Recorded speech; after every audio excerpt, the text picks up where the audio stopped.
bleacher. So, and your main item is a bucket of bleaches. And Okay. He's a doctor, and you follow him around applying leeches to his patients and pulling them off. I need a medical stick.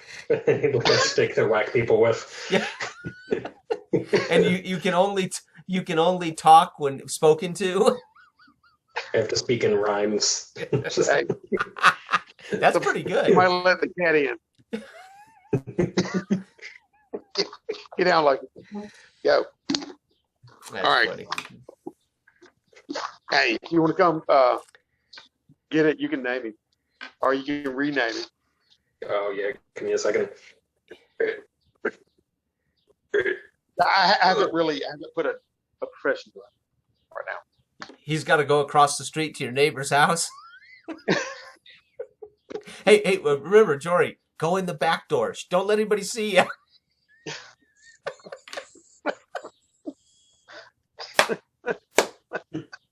Stay behind the bush. Run from bush to bush. Yeah.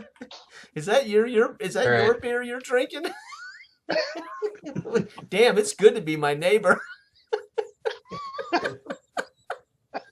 Won't you be my neighbor? 3 days in a different house taking off his shoes. Oh my gosh. Why be worried about a mortgage when you have neighbors? There you go. Oh shit. There you go. That's funny. Let me pull this open. There we go. All right. Okay, Jory, so have you thought of a name for your character? I've given it no thought, but I'm gonna. That's all right. Give me a second. Give me a second to pick something to name the character off of. So, what is Jory's character? Dale, tell us about Jory's character here. Okay. Well, I'm gonna tell him a loose little concept that I had because I was only first kind of fleshing him out. It's funny because as I was filling out the body, mind, and spirit and luck,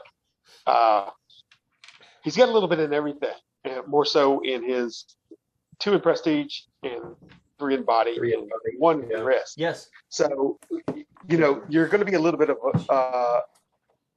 a formidable man at arms.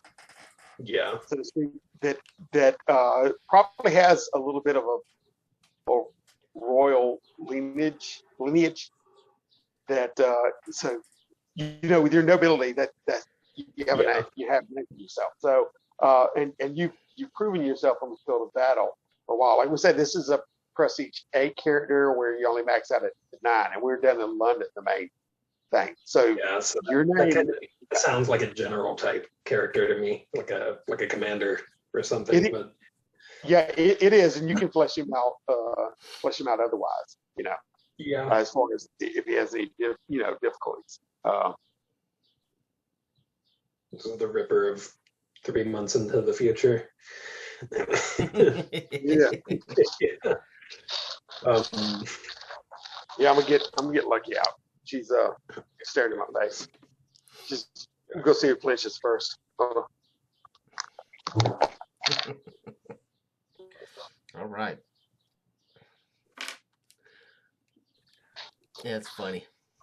I'm gonna look at the name generator real quick. Okay.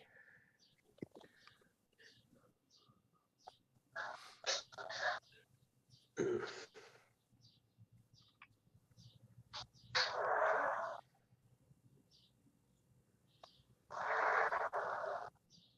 that the cat? That might have been the sounded sliding like door. All right. Caterwauling cat as he threw it out. Meow. She would not get away from me. She missed you. Yeah. She's good with keeping the snakes away at the creek. Yeah. So. Oh, heck yeah. Yeah. And there's in fact, we got some we were poisonous snakes down there in the south, right? You got to keep those snakes. You got to keep those snakes away. we were on the back porch playing D&D, ironically, a couple of years ago, and just sitting in a semicircle, and she come running up, had a snake hanging out of her mouth, and like give it to us. You know what I mean? Yeah, right. It was Look what I did. I earned my milk, my saucer of yeah. milk. Yeah. Yeah, right. Even though we were fighting a hydra at the time, we all squealed like little children. You ran had away. to make a save versus death. Yeah. Oh jeez. Oh, That's gosh. it. But Jory, my character is Alaric. He's Age? somewhat aged, I would say. Eh, yeah, I would say he's upwards toward 38. 38. And Okay. that's fairly old for that, And there's some wear and tear on him, but he's got to a position to where he's coaxed himself into a fairly cushy life, albeit he's on the road a lot. Yeah. Whenever he does get to town, they don't turn they welcome. He provides entertainment and stories and counseling and tutelage and what have you to any homes he comes in. So he earns his keep that way. Yeah. And he's one of the more renowned people across England that does that. Scholars. Lots of scholars. So that's what he is. One scholar and about 6 people who say they're scholars. Yeah, he's the true scholar. He promised. A scholar for every specialty, right? Yeah, really. Almost made you a thief. That way you could rob everybody blind as I, did my little smoke and mirrors routine. Yeah. Right. I think you had it around. All right, and so Jory, you're basically going to be a high-ranking I'm pretty much going to be like a commander / bodyguard, commanding maybe. like soldier. Yeah. Okay. Probably like captain of the guard, something like that. Okay. I Okay. don't know where we're going to be starting from, but So to give you an idea, again, I followed our rule book and made the entire adventure from our rule book rules, and it took me 15 minutes. Okay. So the setup is you're in London court. You guys will be involved, high-ranking, in the London court of King Egbert, who is the king of East Umberland. There's only 3 major countries in our. There's a lot of little countries, but there's only 3 major countries, and Eastumberland's one of them. And then, of course, Ireland is the island country, and then, of course, there's Northwich, which is so really think of England as cut in 2 between 2 massive kingdoms. okay. So that's kind of the setup. But you guys are both involved in the court. You will be directly involved. Now, normally I would just introduce this, but I think I'll go ahead and talk it through. So people who are, again, as we test play, kind of how this works. You'll be in London court. Ultimately, Alaric, you will be the tutor of Prince George, the son of the king. And you, ultimately, then, Jory, will probably be his one of the captains of the guard, maybe a particular specialty, but you're also probably asked, maybe you're younger, so you're asked to be the bodyguard of the prince at times, right, when necessary. So you probably kind of you're comfortable around the prince, you're comfortable around the king. The tutor, of course, may at times be involved in the king's advisory position, especially when it pertains to his son. But just it depends, right? I'll let you guys kind of decide that as we get going, whether you're, again, how long you've been tutoring the prince, those kind of things. Dale will kind of let you figure out, assume, Okay. Okay. And of course, the major dilemma, you would know this, you'll be aware of this. And again, normally I would introduce this in kind of a narrative fashion, but I kind of want to talk through how this works. The major dilemma, gentlemen, is your king, Eastumberland, and country, Eastumberland, are on the verge of war with Norwich. So it's very tense between the 2 largest countries in England right now. There is potential conflict and war here. You're not completely aware. For instance, the commander, Jory, may not understand the politics of why there's such an issue, but as a warrior, you're prepared to fight for your king, that kind of thing. Again, Alaric may well understand the ramifications of war. You may well understand why there's a conflict between the two countries, right? I'm not going to go into those details because I'm ignorant of exactly why these two countries are on the verge of war. It could be all kinds of reasons, right? So again, as a naive narrator, I'm not going to flesh out exactly what the issues are here, right? Yeah. Okay. Yeah. The minor dilemma um, is related to the setup, which ultimately you'll find out once we're in session and running, right? So the minor dilemma may never come up in session, but it would be related to the setup or the major dilemma in some way. So I'm not going to share any of that, as that's potentially never going to come up. Yeah, that makes sense. And then of course I've got my 3 through 18 random seed chart for all the random stuff that could potentially impact play, right? all right. Yes. Okay. So any questions? Anything you guys want to share with me about your characters? Any conversation about gear and weapons, any of that kind of stuff? I mean, if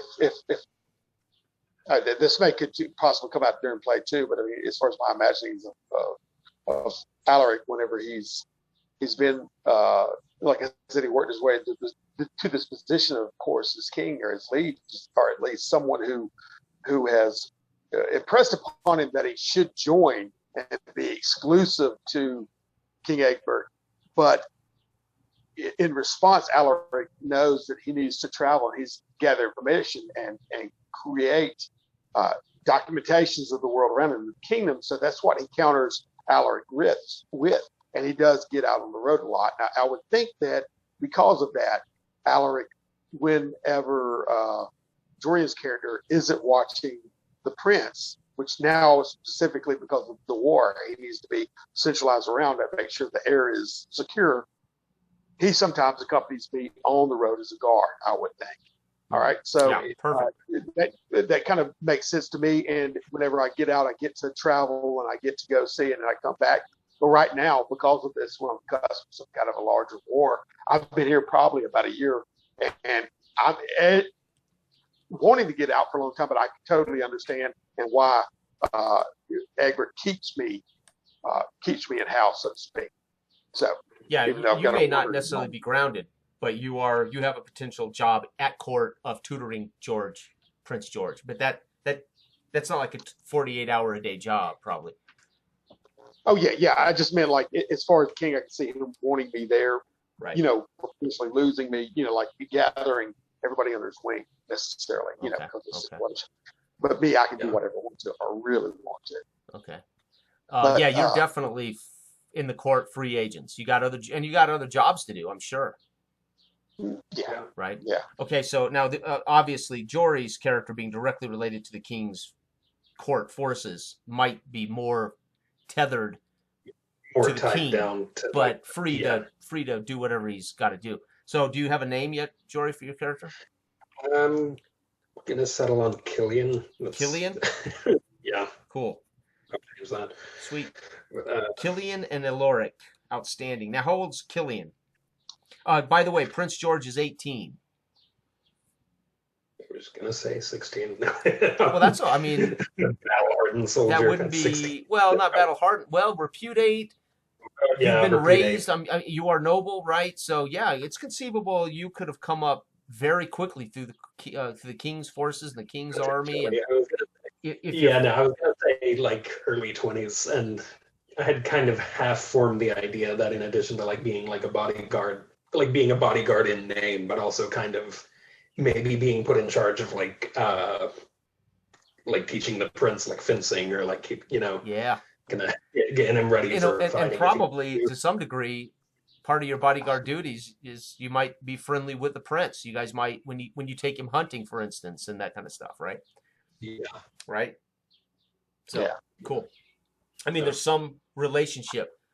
Can we assume, Jory, that Killian has known the prince his whole life? Mm-hmm. You guys grew up together? Probably, yeah. Okay. Being a nobleman's son at court, maybe you might have at least known him. Most of was probably put into into like a position in like the guard around the same time that the prince became of age, Right. and started needing a guard when he goes out. But Okay, so you know Prince George, you guys have a little history, right? Okay, cool. And that just gets our characters grounded, right? In this one-off. Yeah. And then of course I'll introduce the setup here in session. But at least you guys now kind of know what's going on. You're not totally blind. Repute 8 again is only 2 repute points away from the highest possible repute level you can have in the game. So these guys are definitely elite in their, even as a young man. Killian can be an elite even as a young man because of the nature of how he grows up in this kind of protected, we're talking white privilege times 10, right? Yeah. yeah, Right? I mean, dude's been fostered up, right, and trained from day one. So that's why a young man can even be this high repute, right? And Yeah. maybe in some battlefields or some tournaments, your Killian may have made his name as a tournament winner as a young athlete, right? Yeah, that makes a lot of sense. Okay. yeah. All right. And from here, we'll go ahead and get started on the session, unless you have any more. So, by the way, we also agreed that you would have some excellent equipment. So generally, you're going to have some quality weapon that's excellent, Jory, a sword, axe, whatever you like to carry. Your armor will be basically good. And then, of course, any other equipment that you think suits your commander that he would carry, right? Yeah. Okay. And same with Alaric. One excellent item, and then think good to poor for everything else, right? Yeah, that sounds. Okay. So poor is a right. negative item, good is a 0 item, excellent is a +1 item. So remember, we've tweaked that now that we're using the D12. Right. Okay. All right. So before we start, I need a little bit more examining now that I think about it, because for something like for shields, for example, like if you pick up a poor shield, it's almost not even worth it. Right. So, yeah, because in our game, if you don't have a shield and you don't need it, but if you had a shield that was not rated poor or better, it's a -2 shield. It wouldn't be worth picking up. yeah, it's a hindrance. Yeah. Right, right. So poor is actually better than nothing, because nothing is -2. Yeah, plus Okay. unless you have certain gear, you can't do certain things. Or you can use your Right. shield, even imaginatively, in the Right. fiction, to maybe carry something, or either to Right. brace yourself, Right. or either to So be you might have a summoned poor shield. in an attack. It's a -1, but it's better than no shield, right? Obviously, though, if you're not using a shield, it can't hurt you if you're not using a shield, but Right. Okay, so Yeah. you could choose Fair. to use a 2-handed weapon and a shield become irrelevant, Okay. right? That kind of thing. Okay. Good to know. All right, I'm going to roll the first seed before we get started, and then I'll drop you guys into the fiction, and we'll get rolling, man. Okay. All right. Okay. Guess what? Average, number 10. That'll give you a clue. It ain't going to be too hairy. All right. We'll go here. So welcome to London, gentlemen. You have been in the court of King Egbert. Currently, the England is in a high state of alert, as the 2 largest countries that share this tiny island are on the verge of war. Things are a bit tight security-wise around the London court, around the castle of the king. Killian, you have spent more time with the prince, the 18-year-old Prince George, as of late, as you've basically been told by the king, stick with the prince and your friend, just in case, right? So you've maybe spent more time with the prince than you would have liked over the last few weeks, maybe. On the other hand, Elaric, you find yourself right now in private study with Prince George. Meanwhile, Killian, you maybe are stationed outside for privacy outside in the hall, as Elaric is doing what with the 18-year-old prince? What are you doing? What are you teaching him? What are you up to? I'm teaching him a bit of the early Latin the scholarly work from the continent below that that I have some documentation on. And so some people I know frown on this, but this is something I want to open the door to it too. And as I set the scroll in front of him, now I'll stand over it and look down my nose as he reads, almost like death over his shoulder, making sure that he's soaking this in. It's almost like intently as I look at him, staring at four holes into the back of his skull to make sure he does what he does. Once he's going to learn this. So, and I will, follow his cadence of his speech as he's reading it aloud, and direct him to do as much, read aloud, and then every once in a while I'll stop and ask what he thinks about this, what does it mean. Right. So he's reading aloud, ad infinitum digitorum, he's reading whatever it is. I don't know what the hell I just said. I know ad infinitum. Anyway, so tell us about the prince, Alaric. What is your take on this 18-year-old, soon to be, one day to be king of this country? He doesn't show too much in the way of. He seems agreeable to a certain part, but I don't trust the youth. Period. And I know you have to keep a straight and strong rod over them to make sure that they don't veer off the path of learning. And that's what happened with me, and that's what how I lean into him and make sure that he lines on. So he looks at me very sternly. There's hardly a moment when I'm jovial with him. Not to say it couldn't happen, but I go into a mode whenever I'm instructing, and he follows suit, and have his dour look at him. So he's reading along until he clearly hits some Latin that he's struggling with, and you see how he pushes it away. You've seen him do this before, very cleverly. When he gets to something difficult or something he doesn't want to do, he finds an excuse to change subject, pushes it away from you, and says, do you believe my father the rumors are true about my father betrothing me to the princess of Mesnia? That is not your concern, my boy. And I take a step around the. But it is. It is my future, Alaric. I'm still taking a step around the podium where he's perched, and I'm pushing the book back. You shall not move the book again. Pay attention to your studies. He looks down and right back in front of him. And I move the candle a little bit close. He frowns a bit, and then you see him slide his fingers to the words as he begins to sloppily pronounce some of the Latin. He frowns and clearly struggling with some of this Latin. Okay, I take a stick that I have in my hand. It's a short stick, and I slap it on the desk to jolt him. Yeah, and he jumps. He's familiar with it, but you always manage. He's mindful of your studies. Somehow you always manage to surprise him, despite the fact that you've done this before. I take my finger and hover it over the words repeatedly. Almost being very condescending toward him.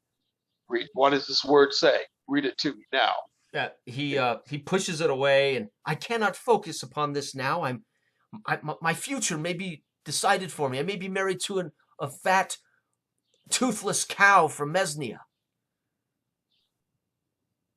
Yes, huge. I roll the scroll up and start packing it in. I see you are not here to study. I cannot. And I turn on my heel, a 180 and start walking toward the door. Okay. I shall tell your father such, and leave you to your sniveling.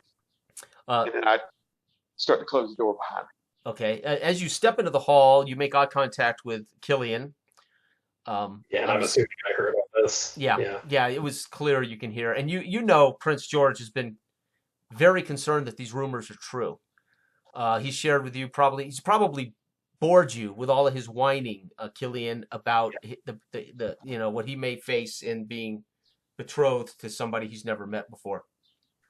However, he doesn't come out of the chamber And coming down the hall is another a member of court. He is basically an attendant to the king and to the queen. You guys know him as Yorkie, and Yorkie ultimately approaches you, quick step, Killian, and stops. He does greet you, Alaric, with a nod of his head, Alaric, and looks at you, Killian. You are wanted by the king. He wants to meet with you in his private chamber.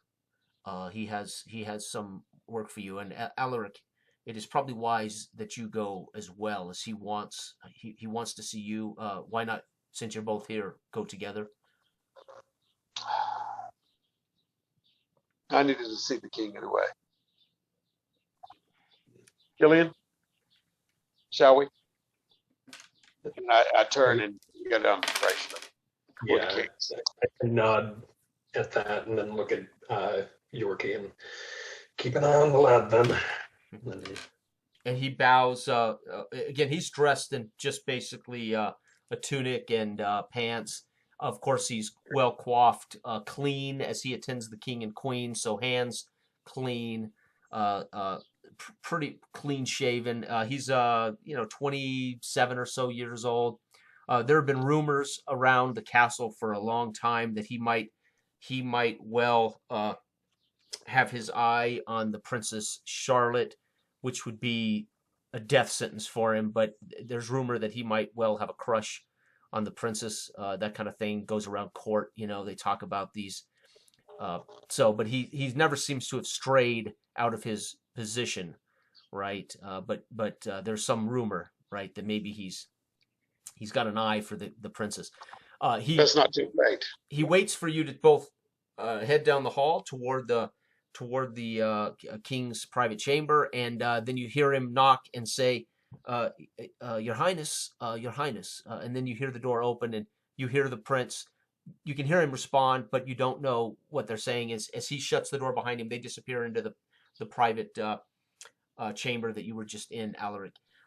As you approach, it's not relaxed, but they all know you, Killian. As you pass soldiers, they may respond in a salute of some kind. They clearly come to attention if they're subordinates.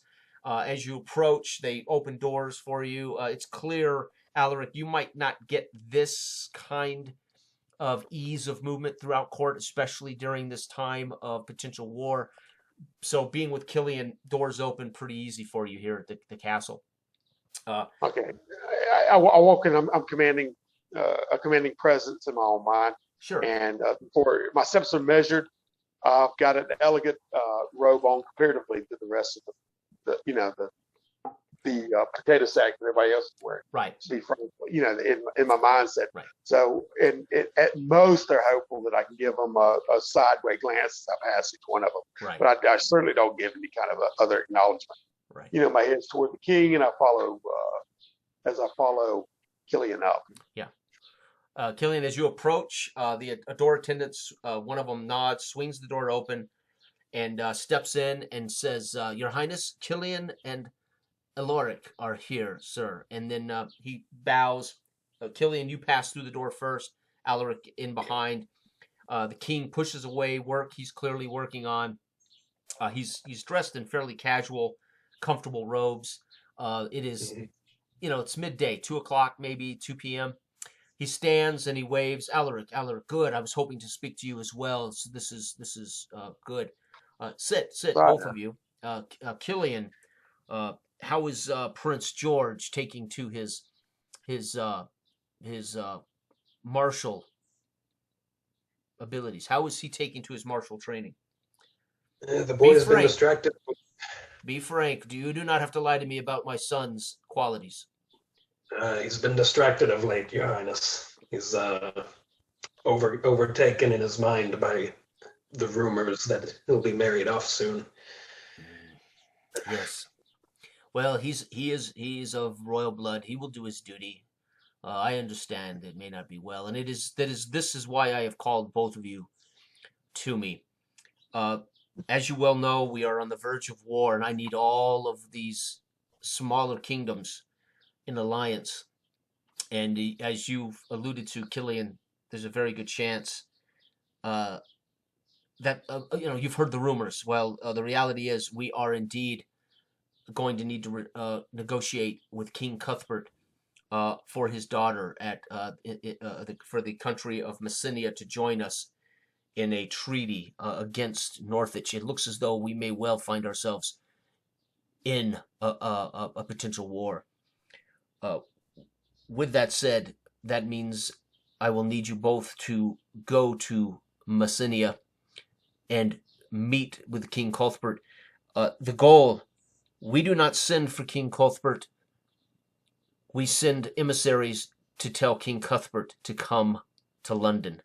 So you are going there to, both of you, Alaric, I will ask that you do this as well as speak on behalf of me, and of course, Killian, to size up the potential threat of Messenia if they do not ally with us. I need to know what you think of their military strength, where you think their minds and souls are at, as well as be the bodyguard for Alaric here on this journey.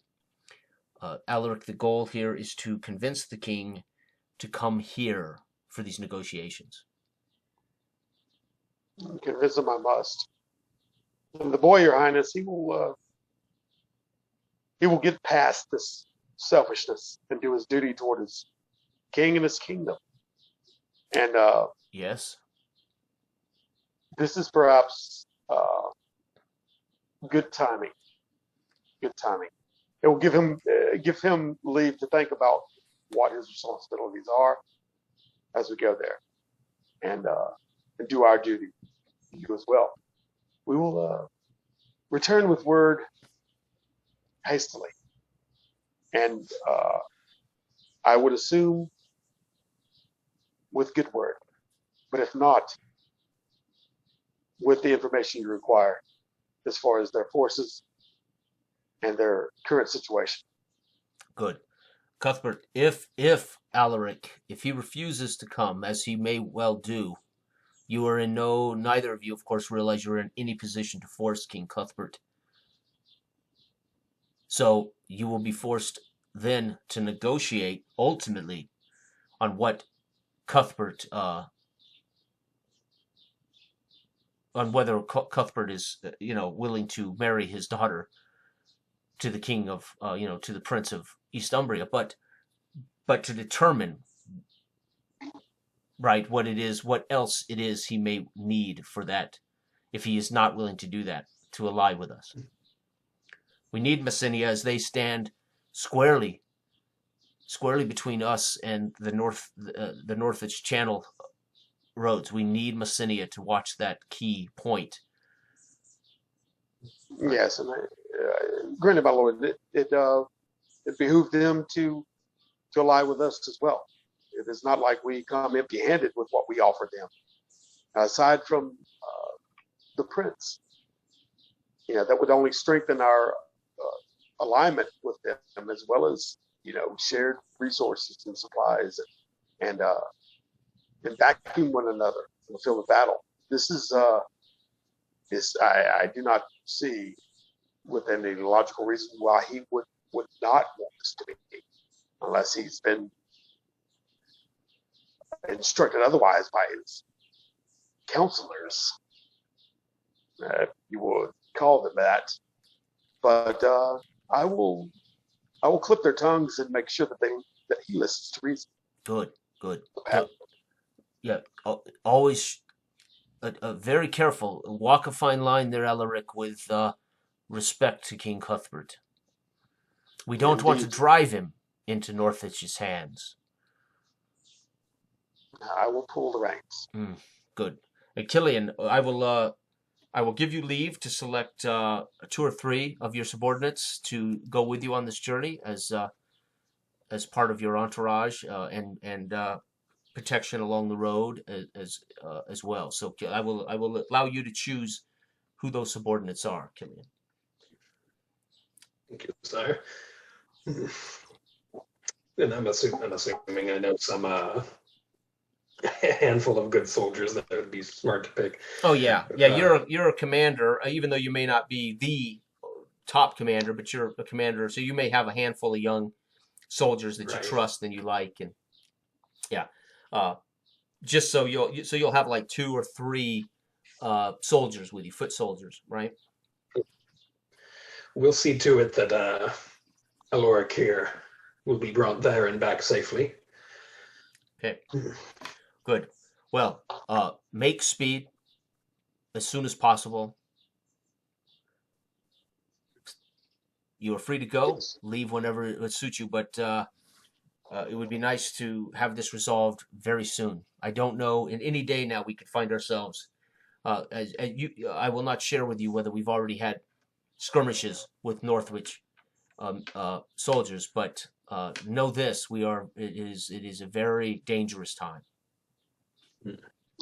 Yes, sire. I'll give a little half nod, half bow, and stick And myself Okay. and walked out just as calmly as I walked in. Okay. All right. So in preparing, tell me, gentlemen, what you do in preparing for the journey. Elric, what are you going to do to get ready? Horses are always provided by you, so there's never a problem. The king has a stable of horses, so wagons, horses, stuff like that. It's just it's a matter of going to the Oh, quartermaster. yeah, myself, I expect it to be done for us to be ready. The king advised us, so it should be ready on the day of my leave. So I'm not engaging in any kind of, personal, Okay. around the cats. I expect it to be there and ready whenever I need to go. Okay. And Killian, so same thing. What are you doing in preparation before you leave? yeah, for my part, I was just gonna head toward the barracks to just pick out three grunts and then Okay.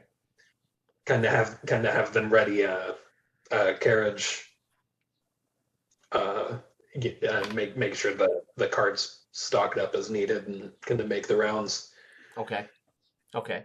Perfect. And so you select 3 foot soldiers. Maybe you delegate orders to them. Go get the horses ready. That kind of thing, right?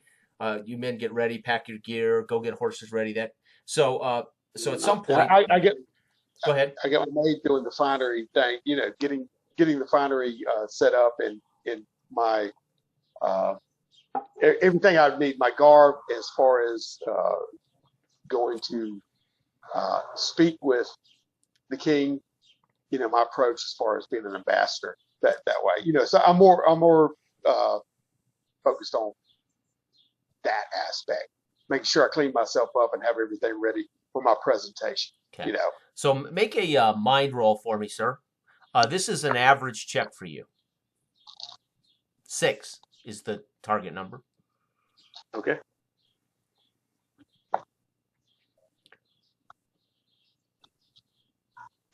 Okay, I rolled a 2 and I have a -4, so 6. Okay, 6. So you know clearly in all of your travels, clearly in some of your studies, you know of Mesnia as most Unglanders do. You Yeah. might even be able to draw to your without referring to books or scrolls, pull to your mind roughly what they're about. Mesnia is a moderately sized country. They border their country is kind of between the border of Northwich and Eastumbria. What's crucial about Mesnia is it borders 2 main waterways coming from the sea or out to the sea.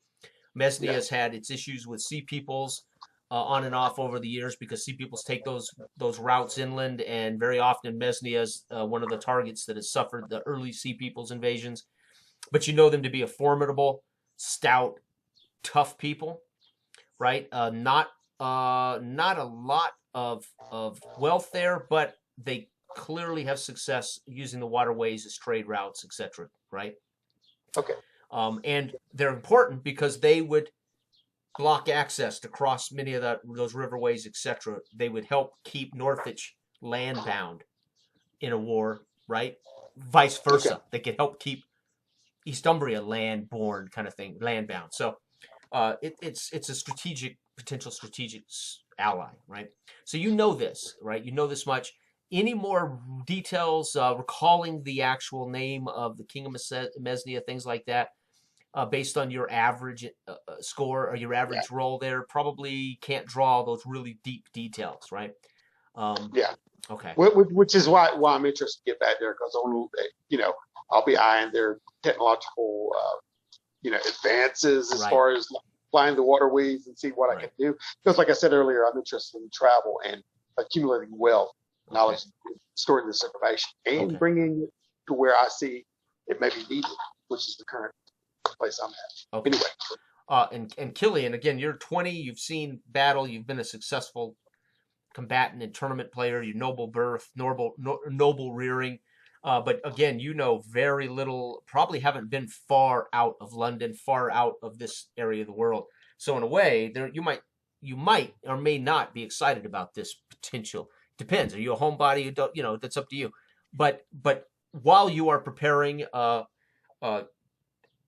Prince George finds you, and he finds you in a huff, sweating a little bit. He clearly has somehow had to escape whatever duties he was doing to find you in the barracks, a place normally the prince would never go, right? And he finds you maybe in the barracks packing or whatever, and he comes to you, and he grabs your shoulder and he physically turns you toward him. Killian, is it true you're going to Mesnia? Please, God, tell me it's not. It has nothing to do with me marrying the princess. You've nothing to worry about there, lad. It's just a negotiation.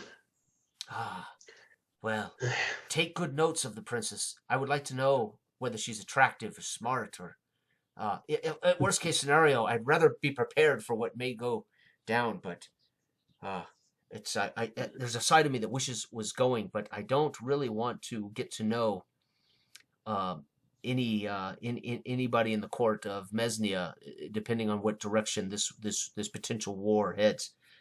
So be safe. He pulls from his tunic a signet ring, and he looks around to see if he sees, and he slides in your hand and says, This is my signet ring. If for any reason you are caught out and cannot prove your identity, there could be many spies. There could be many issues. This signet ring could well speak on your behalf of that you are who you say you are. That you are Prince George's personal bodyguard. Be safe, and God travel with you. And he doesn't bow, so to speak, as he wouldn't dare, but he gives you eye contact to know he does actually, he's sincere in that he wants you to be safe, right? As best this 18-year-old prince can, backs away and turns and leaves. Again, a pretty quick, hurried step, as he probably got away from his mother or some chore he had to do to verify this thing. I'm not gonna try to slow him down because I recognize he's on a rush out of there. And this is a silver ring. There's no jewels in the ring. It's just it's a pure silver ring with a crest of the prince. But no like rubies or anything in this ring. But it would be undeniably the crest of the Egbert family, right? Right. So I'm just going to kind of slide that on my finger and then get back to what I was doing. Okay. So tell me, I'm going to let you guys narrate how you launch, how you go about you're gonna start this travel period, gentlemen. You're gonna tell me the tale of your travels. I'll interrupt if there's a problem. You're muted. You're muted there, Alaric. I step out into the sunlight and guard my eyes and turn to the side a little bit. Girl, bring me my my baggage. And then when she comes out, I'm standing there and I'm looking toward this apparent caravan or my wagon that I'm supposed to ride upon. Where are they? And I brush myself off. I'm standing there with my arms crossed, almost like hand in hand. And the cloak that I'm wearing covers me totally, the front, and so it's like a cowl. So I'm looking out toward you said it was about what time of day was it? 2 o'clock or so? Well, 2 p.m. when you had when you actually addressed the Okay. king, it was about 2 p.m. But this could be the morning. It's whenever you want to leave. You guys have decided you're going to leave, etc. You're in charge of. You're setting the Yeah. tone. You're telling me as if you were planning a camping trip, Dale. What do you guys do? No, that's fine. That's fine. I mean, when he said all speed, I expected to be done in a couple of hours. You know what I Okay. mean? So I'm stepping out and I'm ready to go, and I'm waiting almost. That's where you'll find me, Killian, if you decide to come Yeah, there. I think in fact you were probably getting really impatient having to wait over the night because I was insisting with my subordinates that we don't want to camp on the road overnight, so we should leave off in the morning. You'll see me with the sweat that gather on my forehead is stand out there a little bit, and I won't stand no more than 20 minutes. And with a little scoff and a harumph, I turn around on my heel and walk back into Okay. my chambers and slam the door. Okay. And I expect a knock on the door before I leave again. Otherwise, I'll be speaking at any point. You know, but I lay there in repose and get sleep during the night after you know, I let the maid go home, the cleaning girl, you know, go. Okay. All right. So obviously next morning, Jory, you knocking on the door? Yeah, coming up direct before dawn the next morning, come up and give a knock at the door, and Okay, I'm startled awake. Who is there? Your wake up call is here. Time to hit the road. Okay, you're banging on the door. I'm one moment. I get up and You need you know, I'm nothing but in loincloth right now. I'm pretty thin and slender, elderly man or whatever like that. But I'm shrinking on my, you know, apparel as I was, and I make you wait at least 20 minutes before I step out. Step out to the sun, and that's what I'll open the door, swing it open in a flourish. Am I going to knock you in the forehead doing that? No. Okay. No, I walked back across the way to wait by the carriage. Okay, so you're parked away from my life. When I take notice, you kind of step out of the room in this like grandiose, like flourishing movement, and I kind of I look across the courtyard and see you over there, and do a little slide eye roll and step down and start my trek across there. You know, somewhat dragging my baggage or whatever. And when I pull up to the cart, I look at you for like, where's the step at to get up here? Killian, assist me. assist yourself. You see, you are in charge of protecting me. Kane, one of the soldiers that is going with you, sees this and comes over and kneels down and makes a footrest with his hands for you to step onto to get into the. Okay, I raise my eyebrow a little bit, kind of give like finally some acknowledgement. Yeah. And then I step up into it, gather myself into the carriage, and look down. Good man. Kane steps aside, nods at you, Killian, and of course motions for you to enter. And he says, as you pass to enter the carriage, he says, Wilhelm will drive, and Boris will sit up top. I am following on horseback. We will have 2 horses tethered to the carriage as well, Killian, which is normal for this. And he bows to you. Kane tells you this as you enter the carriage, so you're aware of everything is the way it's supposed to be, right? It's procedure. Yeah, it's standard formation. I can nod in acknowledgement, and I may take your place if present company is going to remain as difficult as they are. So you have 2 horses pulling this carriage.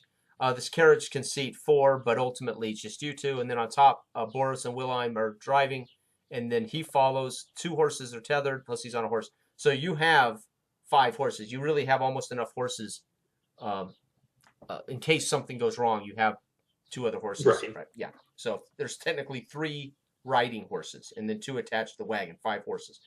Okay. Yeah. All right. The wagon is. I wouldn't argue it's probably. It's not a pretty carriage. This is not a royal carriage, right? This is a covered wagon, basically. Just not Wild West covered wagon, but some type of sunshade, maybe. Right. A wind. It's only befitting. I'm sitting there stone faced, or at least like a carved wooden face, hardly making any kind of gesture. I turn it aside. Well, does this move? Does this thing move? Mm-hmm. And it jolts. Just as you say that, it jolts. It starts. There are 2 flags of your herald on the back of this carriage that let everyone know traveling that this is a London East Umbrian herald, right? The lion and the rose are the emblem for this, your standard, right? Okay. And you're rumbling down the road. You can hear London's still fairly crowded, right? It's dirt roads, lots of wooden structures, lots going on in the streets as you pass by. You're not moving very quickly. At times so slow, bystanders can just literally look at you as you cross, right? There's no curtains on windows, anything, that as you can see people plainly as you pass. Loud, noisy, even at this hour, right? A lot of Londoners up and surviving, doing what they got to do. So 10 o'clock or so, cross the bridge over the River Thames, and you're now in just a couple hours. You are in the wilderness. You are on one of the major thoroughfares headed north. Yeah. And they pull up. The wagon comes to a stop, pulls up. You can hear Boris bangs on the side of to get your attention, Killian. Sir, we have what appears to be a caravan up here that is blocking the road.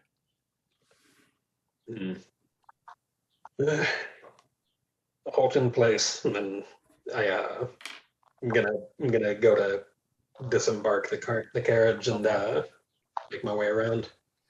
Okay, so as you climb out of the carriage and you step outside and you look down the road, sure enough, about 50 yards, 150 feet from you, you see a caravan that's tilted, right? You don't see any livestock, right? You can make out a few bundles in the road. It looks like maybe there's something in the road, etc. We can't make out from here if that's luggage or what it might be. No sign of movement or life as Boris and Willem climb down onto off the top of the wagon as well, and they basically come around and get on either side of you. Kane rides up on a horse and pulls up beside you and looks down and peers over and waits for they're waiting for orders as well as and Alaric, you're of course what? It's not King's Road. It seems like they were set upon by some banditry. Killian, scour the area. Yes. Take care of it. I can roll my eyes and just try not to acknowledge that, and just turn to Kane instead and say, "Keep an eye on our charge. We'll go investigate." Okay. And then so he circles the horse back around behind the wagon. He positions the horse where he can see behind back where you came from, as well as the trees. He positions himself where he can kind of see anything coming up behind you guys, right? Behind the wagon. And Alaric, you can hear the horse kind of skittering around behind you as it kind of moves back and forth while he's watching. Right. Okay. And go ahead. I'm wanting to scan the area from my vantage point as far as like looking forward to see anything that I can see from my vantage points as far as tracks, as far as breakings of limb or scatterings or any evidence of where the attackers either entered or retreated from. Okay, are you actually approaching the caravan, or is this all from inside? No, just from my I'm out on the front of the thing, and I'm looking, just peering to find out if there's, and listening, any kind of indication that I can find because I'm not, whether I'm playing this or not, I've been on the road enough and made my own chronicles situation. Right. So, I'm trying to recollect if there's any banditry in this area. That's why Right. normally I didn't think so. This is kind of odd to me. What is this? What is this from? Right. Yeah, I'm trying to from where you're gather standing, this looks like there's been mischief for a large wagon and what appears to be luggage scattered around on the road. Again, from this distance, this doesn't appear to be natural. Number one. but Number two, nothing yes, coming this way. you are very aware that highwaymen and bandits certainly could take advantage of midnight travelers, early morning travelers. Right, something Yeah. you would have definitely seen in your journeys, might even been victim to at some point in your life on if you ever traveled in a Well, I inopportune know. time. Yeah, if I'm on this road and it's in more of a valley expectation, I'm peering around to looking for there might be hiding places where an ambush could be. Okay, so Well, so what do you think would help you do that? Mind, spirit? mine. Yeah, Okay, roll. I'm just seeing if I can be perceptive Okay, enough. so make a mind check. This is going to be hard. 8. All right, it's 10. Okay, so knowing what you know about the geography of the area and roughly where there are villages, roughly where you're at on the road, where there's more populated villages, less populated villages, you're able to put two and two together that if these were highwaymen or bandits, they're not going to go where there's population, civilians, right? They're going to head into areas that are probably less populated for a hideout, etc. And that, to you, that's that's northwest off the road, probably in the old forest area, etc. So, I mean, this is just your best guess. If they were highwaymen and bandits or something like that, they're not going to head to populated areas. They're not going to be, right? Yeah, this is a little too close to home to be having this kind of activity. Yeah. So it seems. Are there any evidences of beasts, Killian? And I'm saying this aloud to him. And Be aware. Yeah, and Killian, as Wilhelm and Boris and you all walk down the road approaching this, as you get closer, you do see some luggage scattered about, and you do see some belongings. You see the wagon is damaged. There are arrows in the wagon, and then you see the dead horses in front of the wagon, and then you see a handful of bodies scattered about. Mm-hmm. They look like mostly men, and they are for the lack of a better term, gypsies, traders, merchant type clothing. Gotcha. They're civilians. They're innocents, right? As you approach, you can now count heads. As you walk up, there's at least you count 3 dead men, ranging from maybe 50 something to 18, right? 3 dead men. They could have been a father and a couple of sons. It could have been, that kind of thing. No evidence. There are, as you just kick your feet around, as Wilhelm and Boris go around and pick up luggage, among that you might find feminine clothes that women would naturally wear. Things. So among the luggage, evidence that there may have been females here, but no dead females are among the bodies. Yeah. So I'm going to do my own investigation check and see if I can see either horse tracks or wheel marks on the road. So I'm going to give you mind score plus a bonus of +2, both for Boris and Willem also looking. So they count as a +1 each, so +2. So let's make that 8. It's an 8, a roll of 8, and you're going to add 2 plus your mind to it. It's a mind of 1, so +3 total. That is a 5. So 5 plus 3? Yeah. So 8, so you hit it just on, right? So you just make it. So basically, as you wander away past the horses, Wilhelm and Boris stop, and Wilhelm kneels down, and he says, "Yes, we have horse hooves here," and he yells out to you, Killian, and points out there's horse hooves. Wilhelm, a few feet away, stands and says, "It appears they went in this direction," and he points, confirming Dell's internal thoughts. Northwest, it appears they may have gone. You notice that among these tracks, as they point them out and you come over and investigate, you think maybe 2 or 3 horses were at least here. Hard to make out exactly because there's a lot of turning and moving, but you think you've counted 4 horses. There is some, as you kind of track off the road, following that a little bit, you now see a couple of items, personal items that may have been dropped into the grass. You maybe kneel down and pick up what looks like to be a hair comb, right, and with some long blonde hair, maybe on it. So maybe evidence that they did take somebody with them. Yeah, at least one woman with them. I'm going to kind of stop on seeing that and just do a quick scan over the further out like area and see if I can see any more Okay. like evidence that maybe they camped right over hill or maybe Okay. Yeah, I mean, from where you're standing, Yeah. this is open ground. Yeah. You would have no problem seeing a camp. So the tree Yeah. line, best guess, if you put yourself in their shoes, there's no way in hell you're going to perpetrate this crime and camp in the open. So, that they appear to go northwest. You see the tree line. You're pretty certain that they would have had to have gone into that or past that tree line, right? Right. Okay. So there's no camp like here in the open fields, right?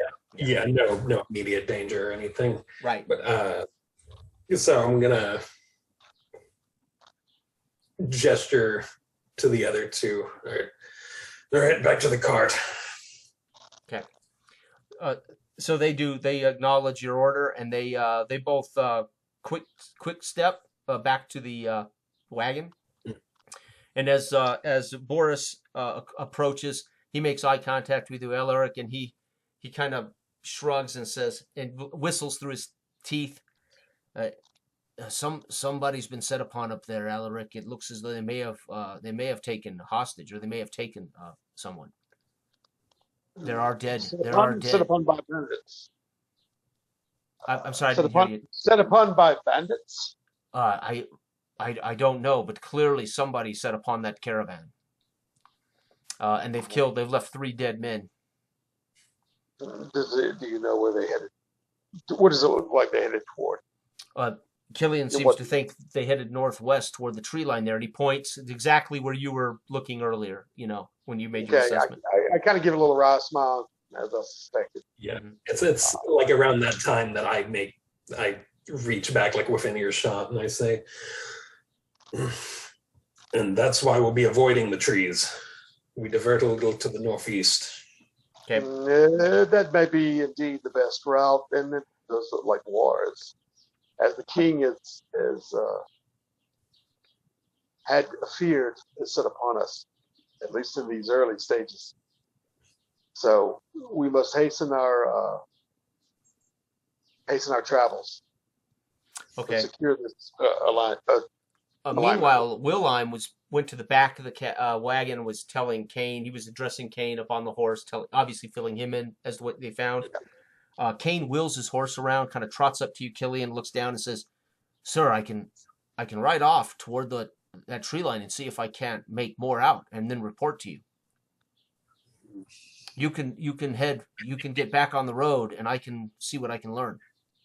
At the loss of a man, I say under my breath and kind of like that, pulling myself out of that conversation. I kind of like look down and think on that for a second, and if they're still around, we've no need to draw their attention on us, but it would be good to know how many there are. So I wave them toward that direction. Okay, so let's make a prestige check, Killian. We've got again, I'm going to tell you the difficulty factors, gentlemen, not to spoil it for you, but so everybody watching and we all know kind of what the math's doing here. Killian, make a 9 prestige check. Add your 9 difficulty. Add your prestige to this check. 11. 11. Okay. Plus 2. So and anybody watching, this check will ultimately determine how difficult or dangerous it is for Kane to investigate without being seen, right? Okay. So you've imparted to him basically, do this carefully, don't get caught, right? So that 11 gives Kane a good chance of not getting caught, not bringing back, right? I normally wouldn't tell you that, but That's I'm telling you interesting. so you guys know how the mechanism works, right? So that 11 Yeah. gives Kane a good chance of being successful investigating Yeah. and returning. Okay. I think I might have put that on luck instead of prestige, but Yeah. yeah. Yeah, well, no, being a this has to be nobleman, I mean, being a nobleman, and right, I mean, you he's could have subordinate to you. definitely put that on luck, right? How you narrated that, I might have called luck into play, but the fact that you talked about not wanting to be found, Yeah. but wanting to know how many there may be, for And me I that's wouldn't like don't. prestige. That was less luck than you just saying, yeah, go check. That would have been luck. Yeah.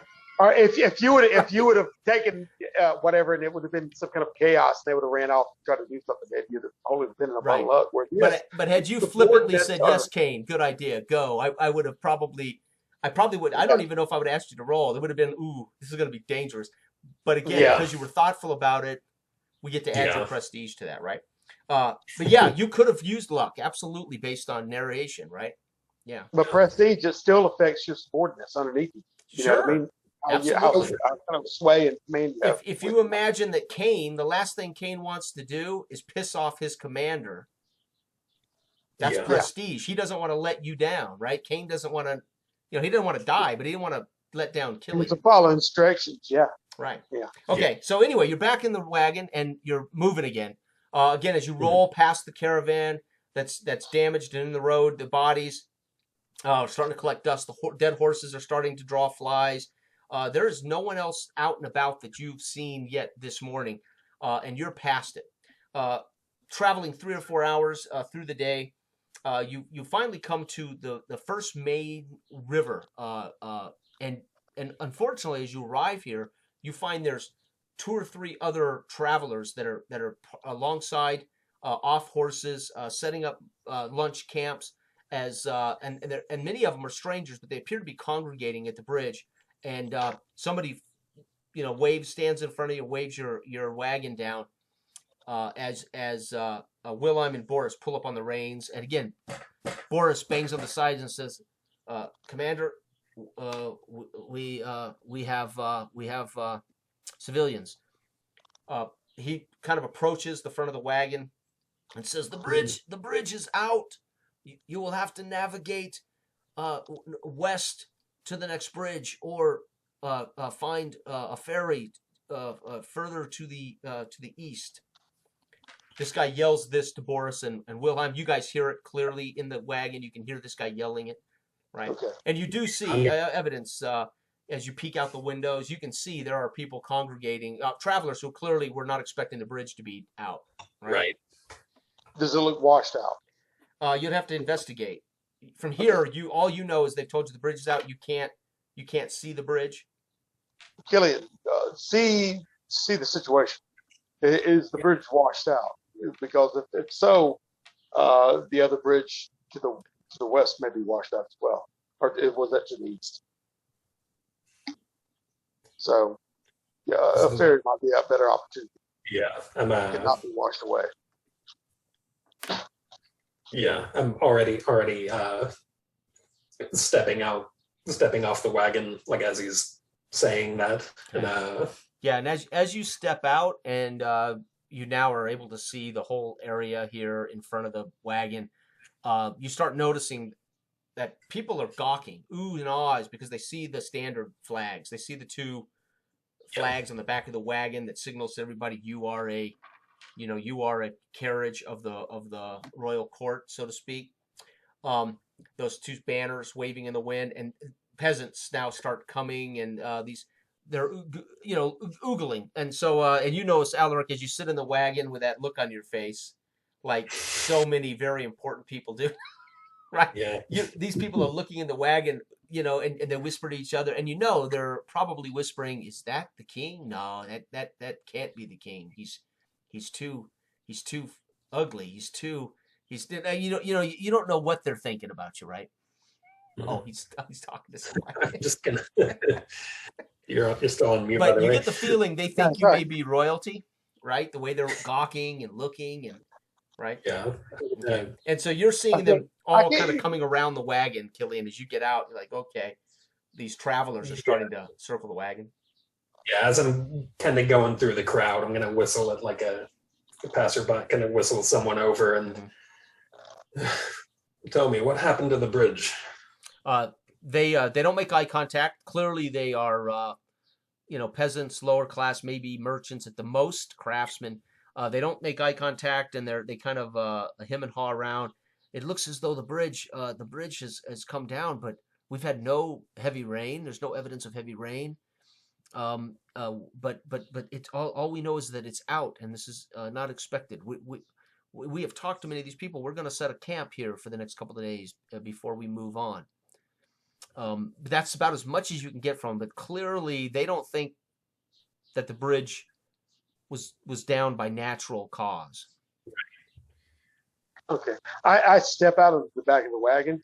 Yeah, and and people gasp as you open the door and step. People start to gasp. A couple Gather of people around kneel, 3 people is what I say. and they are quickly scrambling around you. Okay, I'm wanting to pull them away from the bridge so Killian can get away from it. My tips. I'm trying to gather as many people as Sure, possible. and if you're calling them to you, they're Yeah. coming, right? So tell me, how are you keeping their attention while Killian investigates? Okay, I will have a torch near me brought up by one of the, by either someone in the crowd or someone, as long as there's something to light together like moths to a flame. And then I'm going to, please be still, have a seat. My men will. Who are you? The problem. I am Alaric. Alaric. They all whisper, Alaric, Alaric. Alaric. The king is not named Alaric. Be still. I am not a king, but I am the king's servant, a trusted confidant, his counselor. I am also a teller of tales. Ooh, So gather they yourselves all start to children around. gasp. Ooh. Yeah, gather yourselves and your children around. Where's And the king? Let me delight you. The king is safely away. Yet we go to look upon us and after his people. He has sent us. And so I'm gathering around, and then I'll go into some kind of an elaborate story about. So let's make a prestige roll at 6 average to keep their attention. Okay. Okay, it's 14 total. No, 14. nat 12. Yeah, they quiet down. People would bark stuff at you from the crowd. Where are you? And now once you start to tell the tale, they're enraptured, right? These people are. I'm orchestrating their movements with my arms as I can do broad sweeps, and then I'll lean in with my face. It's weird because I go into animated gesture where I was like stone face. Right. But when I go into to storytelling, I will. The orator comes out in you. Yeah, that wooden face just changes and reconstructs itself into different emotions. They're really evocative. Right. I think they're surprised my utterly entranced. Even the young children are totally entranced. Enthralled. Wilhelm makes eye contact with you, Killian, as you and Boris begin to maybe make your way to the bridge. And Wilhelm, he acknowledges that he's going to stay to guard this fool that's telling tales, right? Yeah.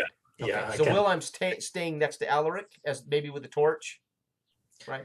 Yeah, I was going to say that I was just gesture to them to stay with, and I'm going to kind of turn and look at where the bridge was. Yeah, as you approach, of course, you see their wagons and all their stuff as they were starting to set up camps here. You navigate through their refuge, their wagons, their mules, their cows, whatever these peasants were moving with, and you come to the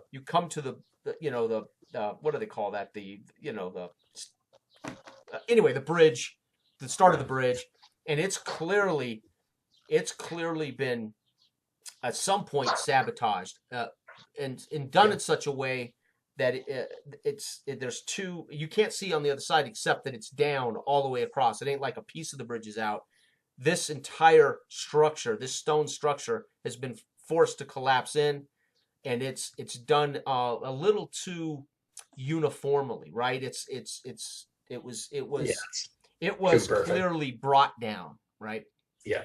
And you don't need to make a check for that. This is not natural. This was not caved in because of age, right? This is clearly appears to be sabotage. So what I'm going to look for is how deep does the water look? Oh yeah, you can probably I would say, well, it's going to be hard to say, but knowing many of the waterways, I wouldn't guess super deep, right? It's conceivable you could end up over your head in the center of it, but does it look shallow enough? Let's make a luck roll on that.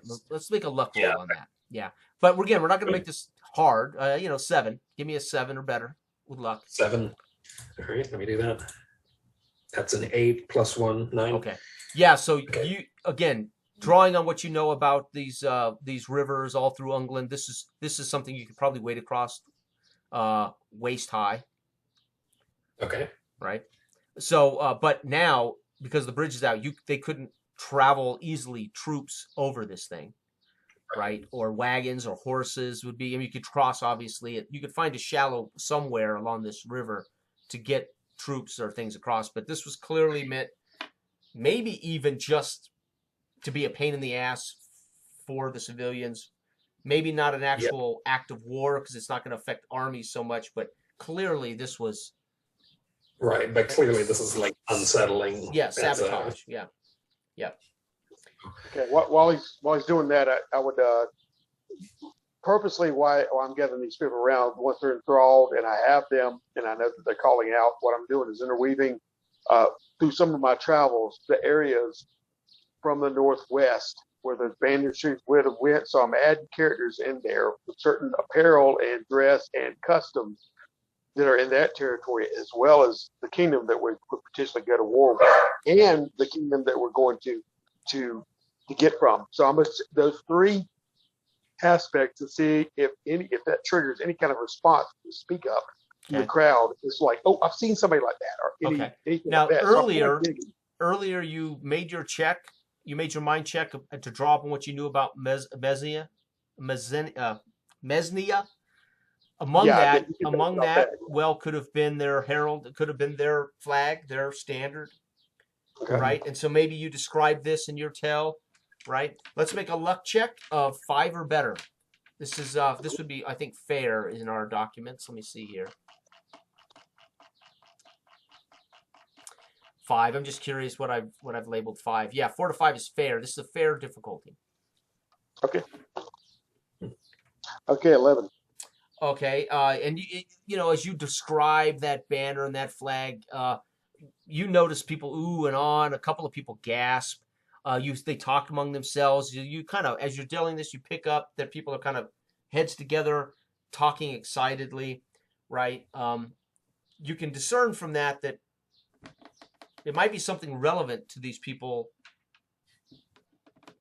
right? Okay, I'll drive it home with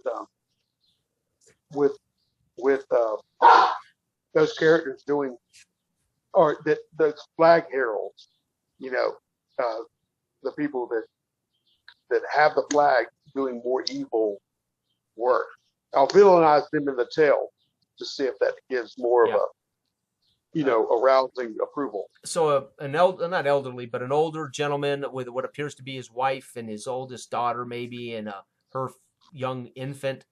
As you tell stories that are more unnerving about this particular group of people, you see him stand up and he says, "Good," and he doesn't interrupt you, but he makes enough that everybody notices he stands up, and you hear him say something. What? When he's standing up, I'll add that these people, some say, are still around today. You know what I mean? That kind of thing. Right.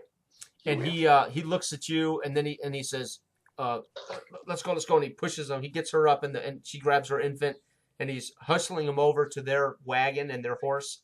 And it's like he's loading up what gear they were unloading to camp here, while others are still listening and paying close attention. Okay. While he's doing this, I'm eyeing them, and I'll interweave in the story as I'm saying it, like orator aloud over this. Killian the Good Knight, in our own company, has apprehended such. Such as the individuals leaving, and then I will try to get his attention. I don't know if he can. Exactly. Yeah, I was gonna say I perk up like at hearing my name. I perk up and kind of snap out of my investigation and look over, and then he can clearly draw your attention to. You see this older gentleman and this what appears to be his daughter, an infant, or maybe young wife, and they're packing their stuff in a wagon and horses as he yells this kind of out to you. There's more to this tale, and then I'll continue on talking. Okay. A little bit but I'm glad that he took the hint that we've rooted out. Yeah. And Boris begins to walk toward these folks, right? He kind of goes around this group of people that are all sitting in the grass, listening to this tale. Yeah, I'm gonna kind of go in the same direction and try to meet him there. And as you approach him and stand over him, he's pitching stuff in the wagon. He's telling her, get in the wagon. He sees you approach and he sets his whatever it is he's going to put in the wagon down, and he looks at you.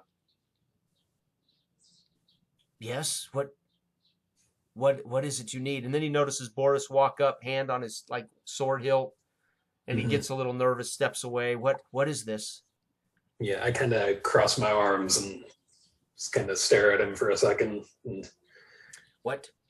An awful hurry to leave all of a sudden. Yes, he's telling tales of very dangerous people. We're getting out of here. And I look to Boris and tell me, what tale has our scholar been telling now? The girl, the daughter, probably 19 or so, from the wagon, says to you, Gillian, kind of looking down at you, just yesterday we spotted the banners that the Elric described, and they weren't far from here. We don't want to be here if they show up. You're sure? And Boris whispers to you, that's the Northwich banners. Alaric was because you may not have heard it, but Boris was standing beside you. He tells you that they're referring to the Northwich banners that Alaric was just describing. So I get clued in on that, as she's saying that, and I say, "You're certain you saw them around here?" Yes, and then he realizes, that you want information. So he says, "Yes," and he explains, back up the road, 10 or 15 miles, which is where you've just come from, that they had seen a standard bearers pass, not on the road, but pass periodically throughout the day on horseback. They never got real close to anyone, but he said we definitely recognize what he described as the black and red banners. They were north. They were of course from here. They were southeast, but they were in the north. They were north of this. So we're gonna head. He said we're gonna head east and cross at another ferry or another bridge to go north. Yeah. So, out of character, help me remember, is Northwich the place that we're going to? No, Northwich is who potentially you're going to be at war with, right? Okay. So you're headed to Mesnia, which is kind of between Northwich and you, right? Mesnia. As a matter of fact, you stay on this road and travel another 25 miles or so. Eventually, you'll head more east toward the ocean, and then eventually get to Mesnia, the land of Mesnia, right? So you've got to go northeast to get to Mesnia. Yeah. So at that, I'm just gonna. You'd best get moving along then. I gonna let them get back to their packing. Yeah, and he thanks you, and then he turns and finishes packing, climbs up, and then very quickly trying to get his wagon and horse off into this. This is now, there's some pathway here, but it's not ideal for heavy travel. As he heads along the river east, right? And others, as Alaric wraps up his tale, I'm assuming you're wrapping up your tale, others begin to get up. Some go back and are obviously preparing for an evening. They're going to make camp. Others not so concerned. So, right? Nobody else appears to be feeling the same fear. Yeah, I mean, I did end it as a cautionary tale that basically, like that everybody, if they have any information, and I didn't say this directly, but information that would kind of spawn them to say that we're all on the same side and there could be dangers out in the world. So it's best to let these like gentlemen that are here to protect you know everything. Right. Okay, that was a problem. Okay. But yeah, I'll wrap up the tale, and then I'm searching for Killian, where he went off with.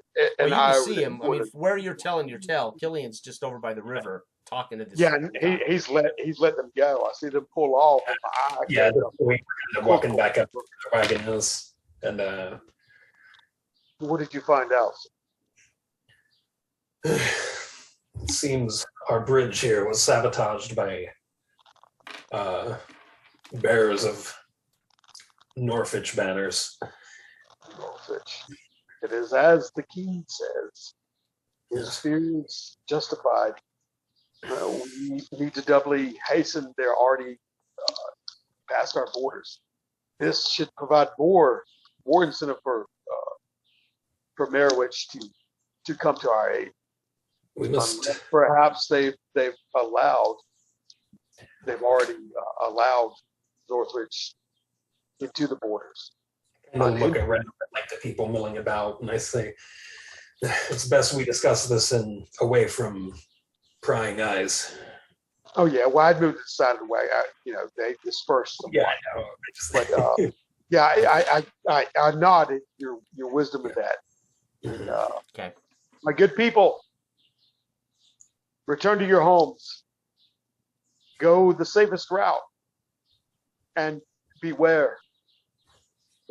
The storm is coming, and then I go back into the wagon underneath the covered wagon and expect to be moving on toward Bessie. Somebody yells out as you say that and turn to your wagon. They yell out, but what if my home is north of this river? Where do I go? You go elsewhere. You find a new one. And then I'll call out. You have no home there. There's a crossing to the east of here. Right. Make your way there. Yeah, and they all acknowledge that, and you see people starting to pack up now, moaning, groaning. They're thinking they were going to have a lazy afternoon, a nice kind of festival camp. But they start packing up horses, cattle, what things they have. Most of them on foot. These people don't all own a lot of livestock, right? I mean, they're for the most part low class, so they don't have a whole lot of wealth. Right. And they're moving on. Most of them are headed east, as if following the river, following the guy that just left. Some are back on their road around your wagon, and they're headed back the way you came. Obviously, they're around London, live maybe around London, or they were, coming from that area. Traversing from one to the other. It's clear to you, though, here, looking down the river to the east and looking down the river to the west, as far as the eye can see, it's going to be difficult in distance that you can see of getting this wagon across this river. Horses, or yes, but getting this wagon down the embankment, across this river, and up the embankment is going to be very difficult in what you can see to the east and the west. Okay. Well, I do approach Killian when I have the moment. Whenever we're starting to leave out. Yep. Without a earshot. My good sir, I do recommend that if you would take my counsel, that perhaps it is best that we send one of your men back to alert King Egric of this. It seems that Northwich is already in our territory, already positioning itself to rout us, and possibly Merowich has already been compromised. I do believe that we need to go there post haste to gather information, some more information, but this information that we have now should not be lost upon King Edward for any impending demise. You've summed our situation up quite well. I say we camp here and wait for Cain to return from his scout. We send him back with our with our wagon here to report to Eckridge. And then we take our horses over the river. So I would have to ride a horse. If I must, I must. But Indeed you shall. Enjoy your shade while you can. desperate time calls for desperate measures. So we shall do that. So and anyway, Wilhelm and Boris begin the process of unpacking what you may need for your journey, getting the horses ready, setting a camp, as you have said, right? So they're setting up, but there's certain stuff they're gonna have to leave in the wagon that you can't fit on the horses. So they're kind of triaging what gear you're gonna need and they're preparing the camp, cooking, etc. Another couple hours, as the sun is just about to set, you do see Kane coming. Throughout the rest of the afternoon, over this couple of hours, travelers have come upon the bridge, and you've probably had to explain to them what's going on, and you might point out that they should go east, cross, or back. So you might have to do this 3 or 4 times during the day. Maybe you delegate that each to Will. time inquiring if they've seen anything in their travels. Make a luck check. Make a luck check. This is going to be. I'm going to say 8. This is going to be what, hard? Is that? I got to get my terminology now. We changed the numbers. This is a tough check. 8. Okay. No, I guess What's that? 6 total with my +1. Okay. You really don't get anybody who's, but again, some of the people you're talking to, you wonder if they're paying close attention to their surroundings as they travel, right? You do hear multiple tells of, when you ask people what they've seen, they tell you what you've seen: the caravan and a couple of bodies. Two young travelers tell you that they took the time to bury the bodies because it's the only Christian thing to do. These are clearly young pilgrims, and so you've heard multiple stories about a wagon, and then you've learned from a couple of young pilgrims that they buried the bodies, gave them a Christian burial. They're off the road, etc. One complains about flies, and ironically, you see he's riddled with welts and bites as he was harassed by a swarm of flies that have just decimated him, right? His face is swollen. He's got red welts all over his skin and hands. The other appears to be okay. And, he laughs and chides his buddy that he must taste good or something, right? So, but that's really all you learn. As sun begins to set, you do see Kane coming. He dismounts, and he informs you that all he could find in the trek is he followed some of the tracks. Obviously, the tracks were easily to follow. He followed him to some overgrown old ruins. And again, maybe, Ulrich, you can coax out of him some architectural description. And from that, you glean that it's Roman, maybe your old Roman ruins, old Roman architecture. This Kane is too young and too ignorant to really know what the architecture would be. But his descriptions, as you coax it out of him, are that they're old Roman ruins. He tells you he didn't enter them, but they are covered and overgrown and potentially could house a group. Okay. Yeah, as far as but you do know that they're held up there. You kept your distance. It's the only logical place that the tracks led me to an area among the trees, but it's the only logical place. I didn't go beyond the ruins. I guess they could have circumvented the ruins and gone further to camp, but you did as the morning was wearing and the day was wearing, I knew I had to at least get back to Killian and explain what I have found. Okay, and we explained to him, if he's the one returning to Egbert, as far as with the information of what the importance of his job to get that information to Egbert, and to stay away from be aware of a alien nation inside of our borders. Okay. And the potential, it really impressed upon him the potential that we're going to,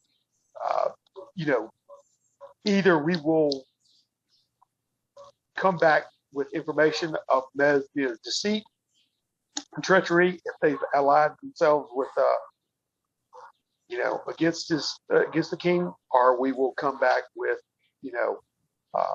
renewed hope in the fact of the joining of the prince and princess in our kingdoms to stave off this encroaching Northwich invasion. But they are already landfall. Okay. That kind of thing. Okay. Okay. So he leaves his horse, which is sweating and has been ridden right? Ridden till it's wet. In fact, I probably wrote it on a document. Okay. Okay, and give it to him. Okay. Killian, anything you want to add to Kane's orders? No, I think I just kind of watch as Aloric hands him the scroll that he wrote the report on. Okay. Make good speed, sir. Now, Please. can I assume you informed him about the bridge being sabotaged? Yeah, I mean, I assume that we. Well, I just want to make sure you want to tell him, or right? Okay. Okay, Yeah. so he knows the bridge has also been sabotaged because being evening and talking to you, he may not know the bridge is, unless Right. Okay. Yeah, I would that's assume proof that would be a Northwich natural is conversation, involved. but I thought I'd better check. Oh, I yeah, want to yeah. make an assumption. I Yeah. try to keep everything under my sleeve if I want to anyway. So Right. that's wise. But Right. yeah, that's another just solid proof that Northwich, something a Okay. bigger kingdom was able to do, has done. Okay. He says his goodbyes to Willem and Boris, and he mounts up in the carriage, and he strikes out. Unless you don't want him to go now, do you want him to wait till morning? No, slap one of the horses on the behind and kind of be safe on the return trip. Okay. Yeah, I think we need to leave out immediately too. Is what I advise you, Killian. Mhm. No rest or not during the night while if they're traveling with a large party, they'll be rested tonight, so we can probably not encounter them if anyway. Yeah. Right. Maybe see their fires if they're camping. Okay. No, So he sets off by your bidding, and he's not long. He's out of sight, headed back south to southeast toward London. Okay. Hmm. All right. So you set camp. You're gonna rest, etc. There's nobody here camping now around the bridge. You managed to convince everybody they need to move on. You've managed to convince everybody they need to turn around and go back. So you're here at this broken down old bridge alone, right? Okay. Can I use my mind to see if there's going to be the rising of water? So it does look passable, but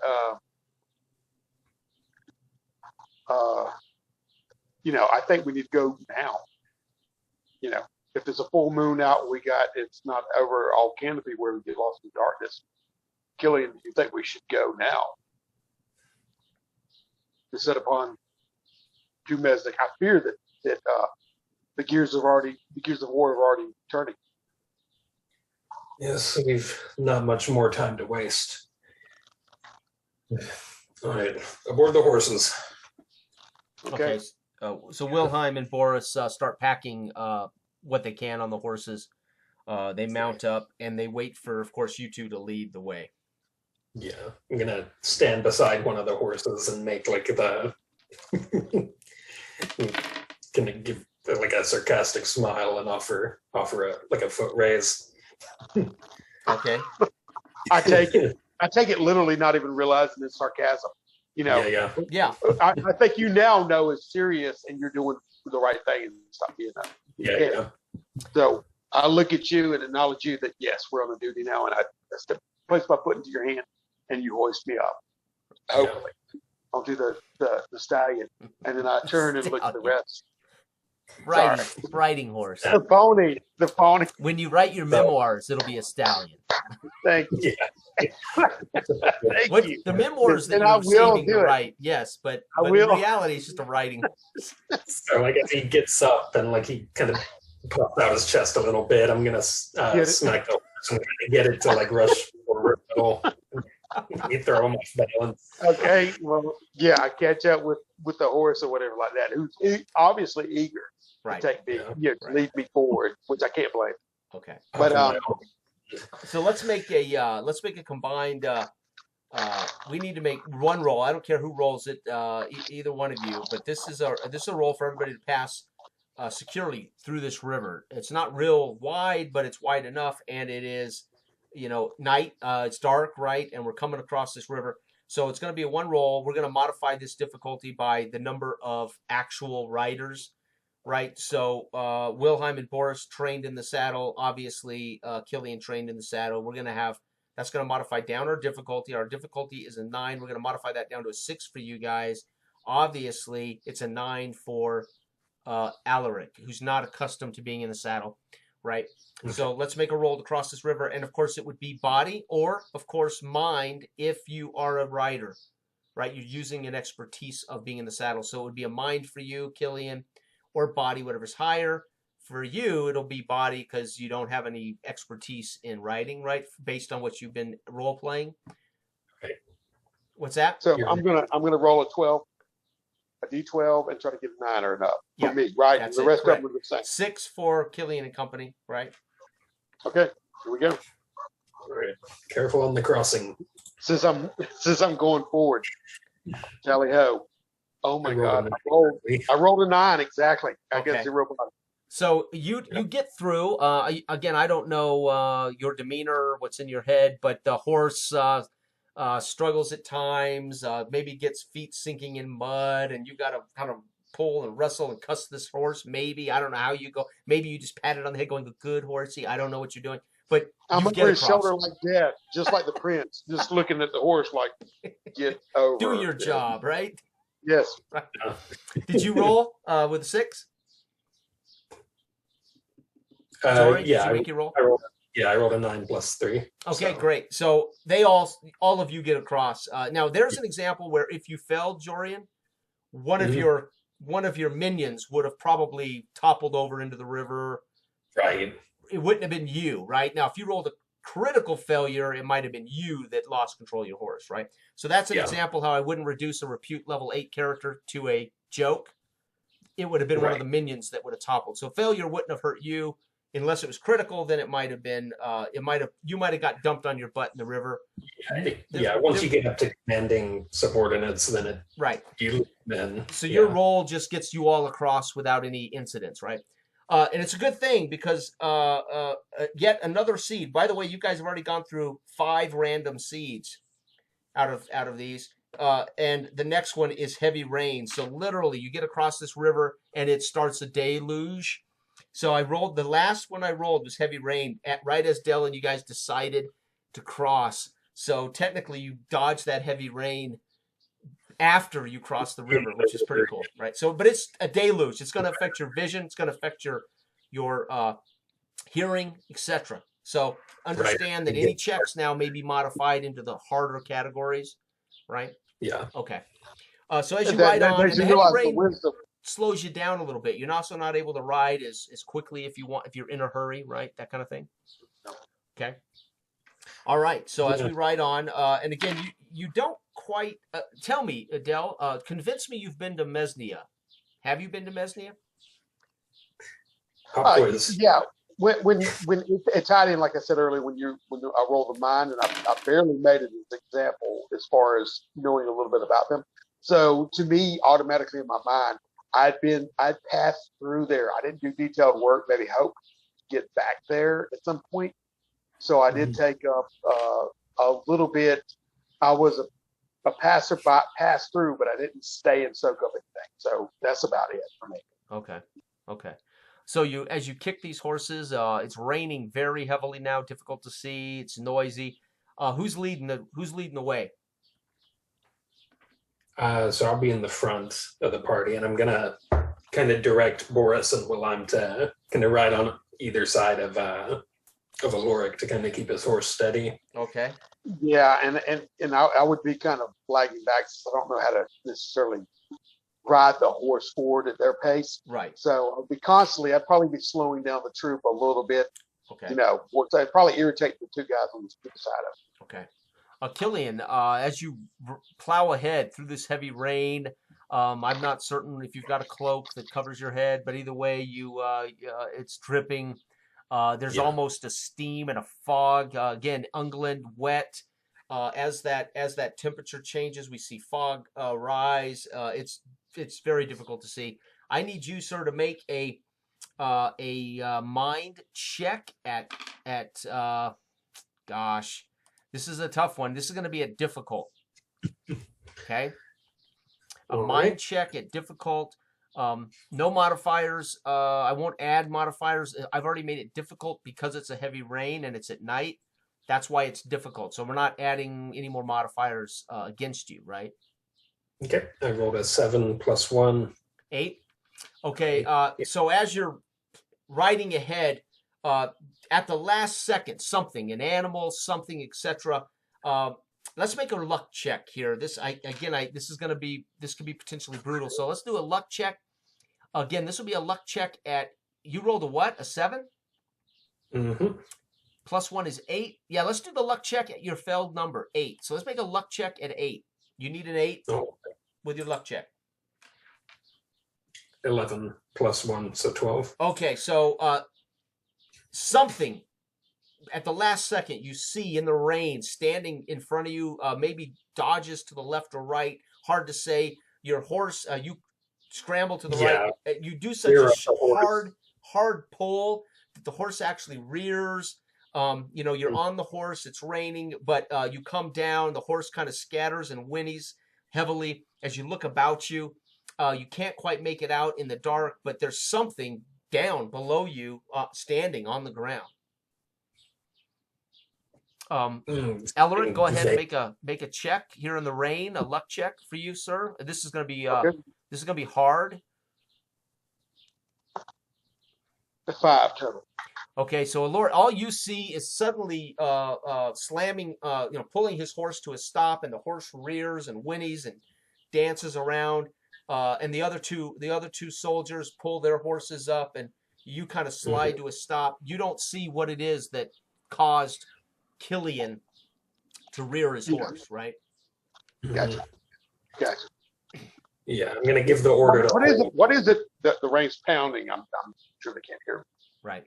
Hold, and I'm gonna swing off of the horse and kind of hold my hand on my sword held at the ready and just kind of try to. Okay, and again, you can't quite hear. You're squinting. There's something standing there in the dark.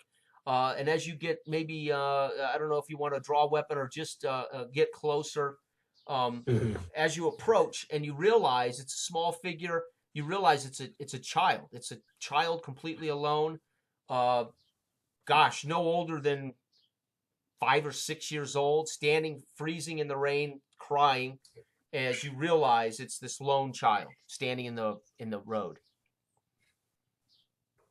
Yeah, so seeing a child, I kind of let my guard down, take my hand off the sword, and kneel down by his side. And little boy, where do you come from? What are you doing here?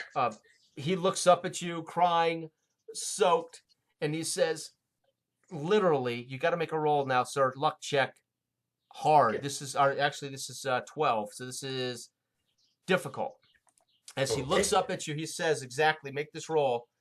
Careful, he's still here. You realize he says this, to you.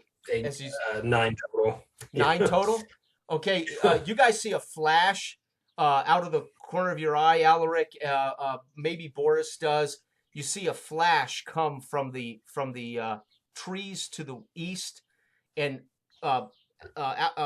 Killian, you feel a sharp arrow in the back, or something stabs through your cloak, and ultimately you guys realize something as Killian maybe responds to this, stands up, and you hear Boris and Wilhelm yell out, and they're dismounting and pulling weapons and looking off into the darkness as Killian stands now with an arrow sticking out of his back.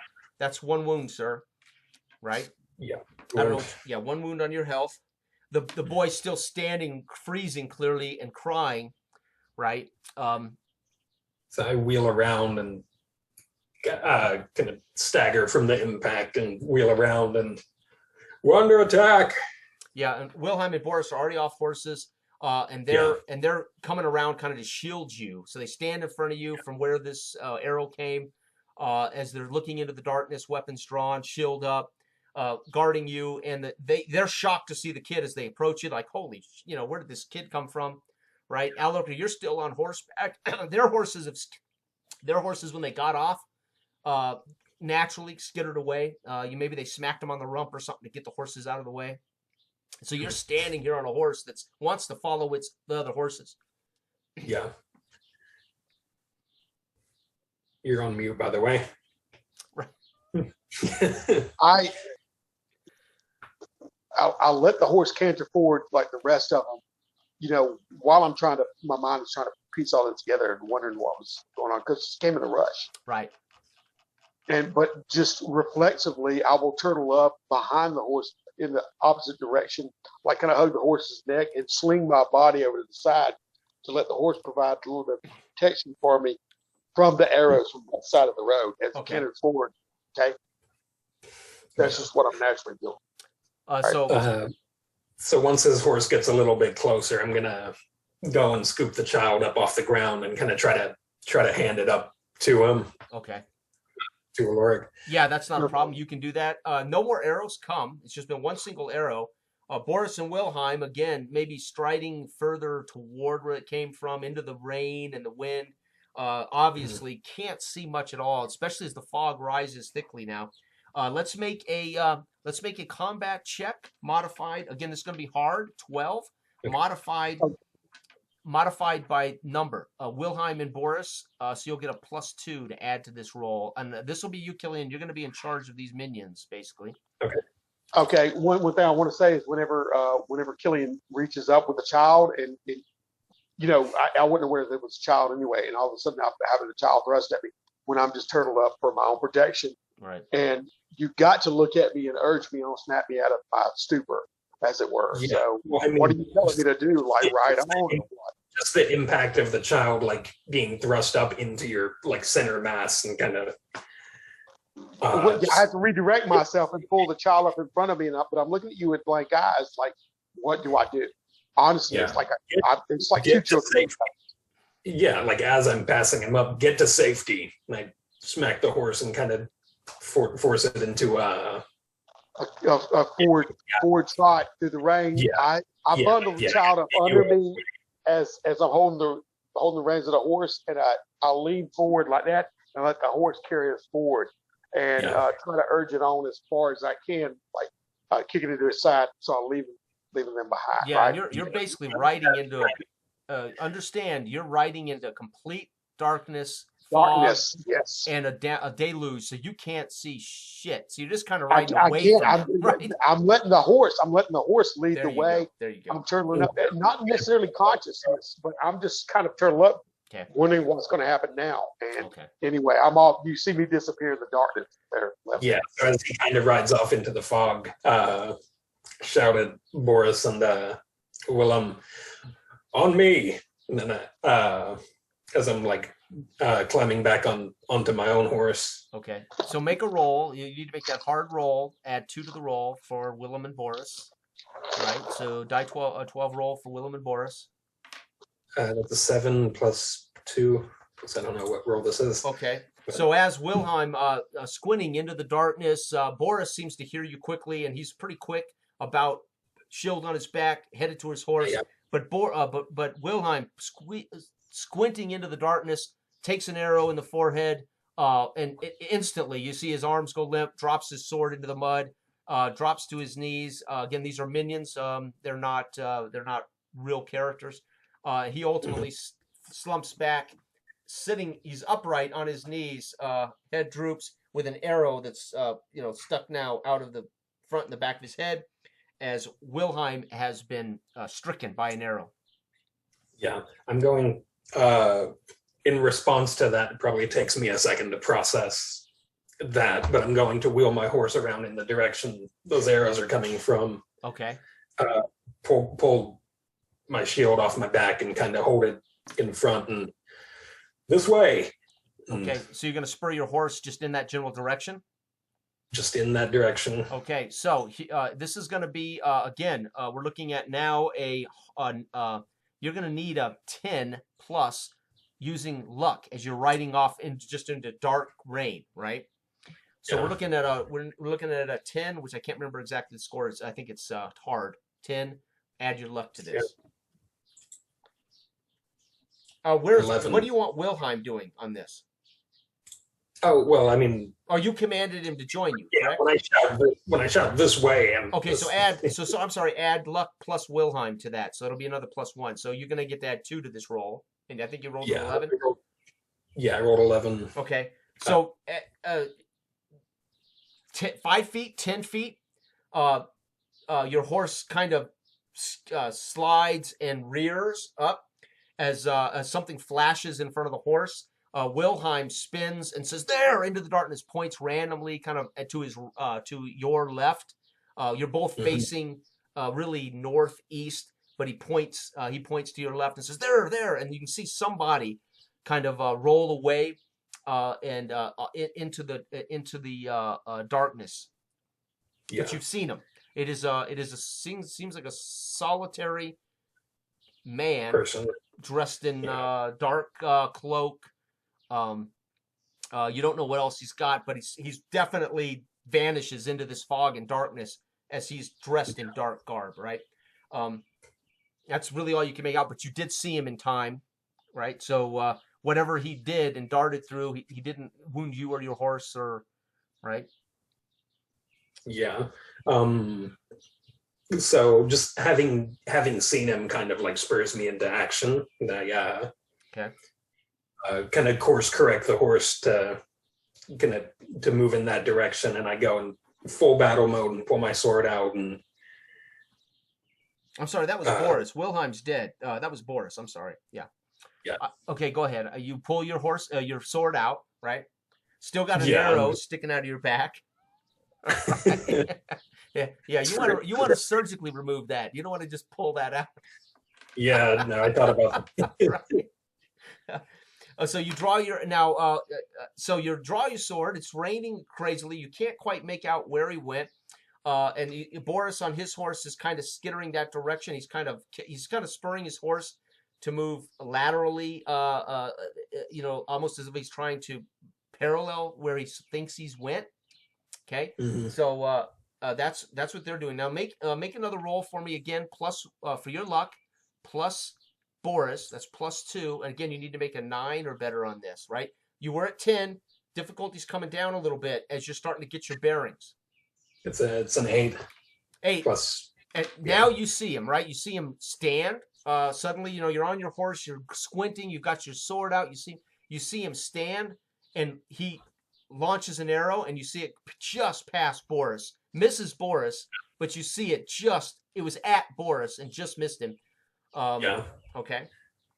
So as he's going to draw and knock another arrow, I'm gonna try to close that distance, and like when I get right up onto him, I'm gonna use that momentum from riding to like hop off the horse and kind of nice. Try to you're gonna leap off. Right. Sweet. Yeah. Okay, so again, difficulty. You've seen him. It's reduced. You've now found him. It's reduced. Now we're at his normal difficulty, despite conditions. Right? His normal difficulty 7. Okay. Okay. And go ahead. So you're riding on him. You're leaping from the horse. So ultimately, if you roll a critical here, it's going to be a pretty severe punishment on this guy, right? If you get a crit, the way you've described this. Right? I rolled a 10. Okay, so you leap off this horse. Describe how you wound him. You have not killed him, but you wounded him. So I'm kind of basically leaping off shield first to try to kind of like land into him with the shield, like just shoulder bash, knock him off, get him out on his feet. Okay. And so maybe he like falls sideways and splashes into the mud. There's Boris kind of closes the distance right behind me as he's trying to collect himself. Okay, so Boris is off horse. He's drawn weapons, shield, and he's kind of cutting him off for his getaway.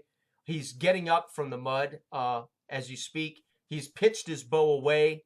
right? And you see him reaching for his sword. He draws his sword out, and he's basically trying to keep both of you at the same distance. Swords in front, and he's kind of backpedaling as he's keeping you both at sword length, right? Yeah. That's what he's doing. And Alaric, I'm sorry, I forgot about Dale here. This is pretty intense. Alaric, your horse just kind of naturally trots over and follows these other two horses. They go over in the rain and they're whinnying and maybe chewing grass or something. And you're sitting there now with this kid who's almost catatonic in your arms. At this point, not responsive, crying, eyes maybe open. But at this point, even if you talk to him, etc., this kid appears to be utterly catatonic. Well, I'm a little bit shocked myself in the state of bewilderment. But when I look and unfold the package that was slipped into my arms, and I focus in on that, and I shake the child a little bit. It was this boy, and I look up, whimpers, the rain comes down, right? And I look around for a second, slide off the horse, and come down and find some kind of little canopy that I can get under, or a little kind of lean-to from the rain as best as possible before I lay down. And I try to look for any, are you okay, child? Whimpering, crying, eyes doesn't respond to your voice at all. It's like he's shaking, freezing. He's clearly wet and cold. It's going to be all right, boy. I tell him as much as for myself, And you're you're just under branches of a tree that kind of shield you from the rain. Yeah, halfway. So we're getting this rain. You can hear yells and something not far from you, but you can't see anything, right? But you can hear kind of what's going on. Over my shoulder, it may seem a little phantomish as these yells, and I'll be kind of like looking over my shoulder, making sure nobody's coming in, and it's soothing the child, but it's uncharacteristic of me because I don't do that to children normally. But it's almost in a weird way, like I said, soothing myself. Right. As we sit there and kind of wait for something to break or wait for word of it. Okay. And as I scan the area, and at a period of time, with a little time left, I'll get the horses more to bring them around us as far as cover, to tie them around this tree that we're around, so we can kind of be obscured in view and protect us a little bit. Wow. That's what I'm doing as all this is going down. Okay. Okay. Yep. Mm-hmm. Perfect. Okay, so again, he's kind of backpedaling, standoffish, sword extended, so he can kind of turn either way. Boris, of course, is trying to work around to make that more difficult for him. Yeah. I'm gonna cautiously approach and see how he see just how jittery and scared he is. If I try to take a step forward and try to probe him. Okay, so let's make you're trying to intimidate him or learn something about him? Try to intimidate and see if he'll respond to intimidation, or see how scared he is. Okay, how do you want to do that? What attribute do you think you would call upon here? It's a good question. Probably maybe mind. Okay. Or maybe perceive. Yeah. Okay. So mind. Again, his difficulty is 7. So you roll plus mind, and we'll see what you achieve here. Okay. It's a 3 plus 1. Okay, so 4. So you're having a heck of a time. Matter of fact, he's hooded. You can see he's bearded underneath. He is.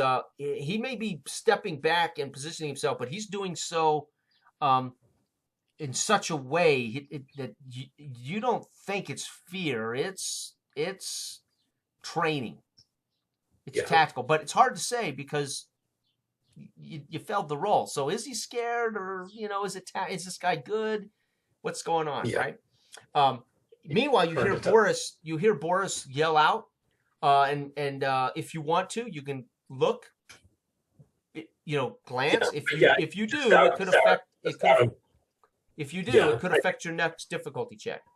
Yeah, I think just out of instinct, if we already have this guy cornered, I'm gonna see what he's shouting. What else he's shouting about? Yeah, it doesn't take much. You just glance quickly as Boris barks out, and you see he's stumbled. He's lost his footing, tripping over a body. Clearly a dead body here in the rain. Right. He rights himself, looking down as he recalculates where this enemy is. The enemy takes that opportunity to move quickly. As you glance, it's almost like the minute he sees you glance, he heads quickly toward Boris.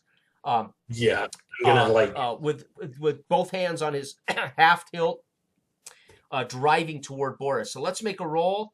Again, you did glance away, so it actually increased the difficulty. We need to make a luck roll for Boris on your behalf. So 8 plus, you're going to need a 7. Difficulty was increased by 1 due to you glancing, taking your eyes off of him. That's an 8. Okay. So you need an 8. Add your luck roll. So making a roll for luck to stop. Yes, sir. Yes, sir. Okay. That's 9 plus 1, 10. Okay. So All right. he basically, Boris catches himself just in time to deflect with his sword, smack away his hand and a half weapon, and now you see him fully engaged with Boris in a melee, right? Like as I see that like trade of blows happen, like I'm gonna take that opportunity to jump in from the side. Maybe like as he's having his sword swatted away, maybe his back of shoulders turned to me. So okay. So we're going to lower his difficulty to 6 because he's engaged and he's preoccupied. So he's a 6 now. So make your body check, combat roll. All right. That's 6 plus 3 is 9. Okay. So describe how you wound this enemy again, right? So I'm gonna say as like he had his sword swatted to the side, he's gonna try to whirl back around to deflect like a follow-up attack, and I'm gonna pretty much catch one of his arms as he's turning around and like try to ready himself. Good. Okay, yeah. And ultimately, from that, you see him wince and spin. You must have got more than just his arm, as at that point you realize he pretty much, you can feel as your sword gives way that you got more than that, and it must have been enough. As he kind of stumbles back, drops one arm down, drops his sword, and kind of stumbles away, eyes, as he kind of tilts his head back, and you finally see his eyes, bearded, with large blue eyes, and stumbles back and over into the mud. So you must have cut through his arm and got him, maybe in the heart, etc. Right, and he's over into the mud, not moving, swords in the mud beside him. Boris looks at you, shakes his head, and all this rainwater from his hair goes flying, smiles, slides it away, and says, as he starts to put his shield back on, he comes to you, puts a hand on your shoulder, and slides his hand to the arrow and says, "We've got to take care of this." I'm in that same motion. I'm moving to like put a foot on like the body of this guy, right? just to be sure. He doesn't respond. You kind of kick him a couple of times and roll him. There's no muscle. It's like he's totally limp. There's no muscle tension or response. Yeah. And you see you can kind of see the black blood as it pools around in the rain. You got him in the heart or something, an artery, something, right? Yeah, some important bit. Yeah. So I look over my shoulder at Boris and just kind of wince as he touches that area, and then I give him a nod and then brace myself. So he basically, you hear a sharp whistle, Elric, out of the darkness, and then you hear yells, and just somebody keeps whistling. I can't whistle, so I can't do it, but they're whistling. You begin to realize in such a way that somebody's trying to get your attention in the darkness. Okay. About this time, I did a little rocket back and forth. I was starting to tell a child a tale, try to comfort it, and whatnot. And I hear this whistle. And what direction does it seem to be coming from? Where the phantom voices where you left the road? From? Where you left the road? Okay. Where they clearly where he got shot in the back with the arrow when it first started. Is where you're roughly hearing is. I stand up rather reluctantly and peer over the back of the horse, and and look and see what I can see from that vantage point. Okay. Okay. See if I can see any shadows in the rain approaching or whatnot. Okay. So Go ahead. This will be again 9 in the rain, in the dark, the fog, to see. okay, and that fell, that one.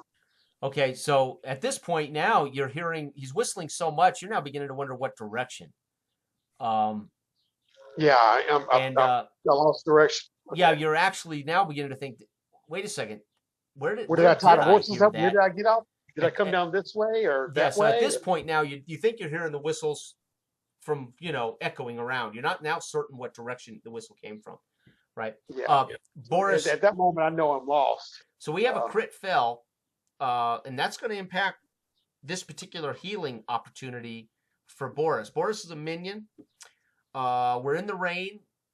You're armored, and the crit fell is going to affect whether Boris has help from somebody to remove this arrow safely. Okay.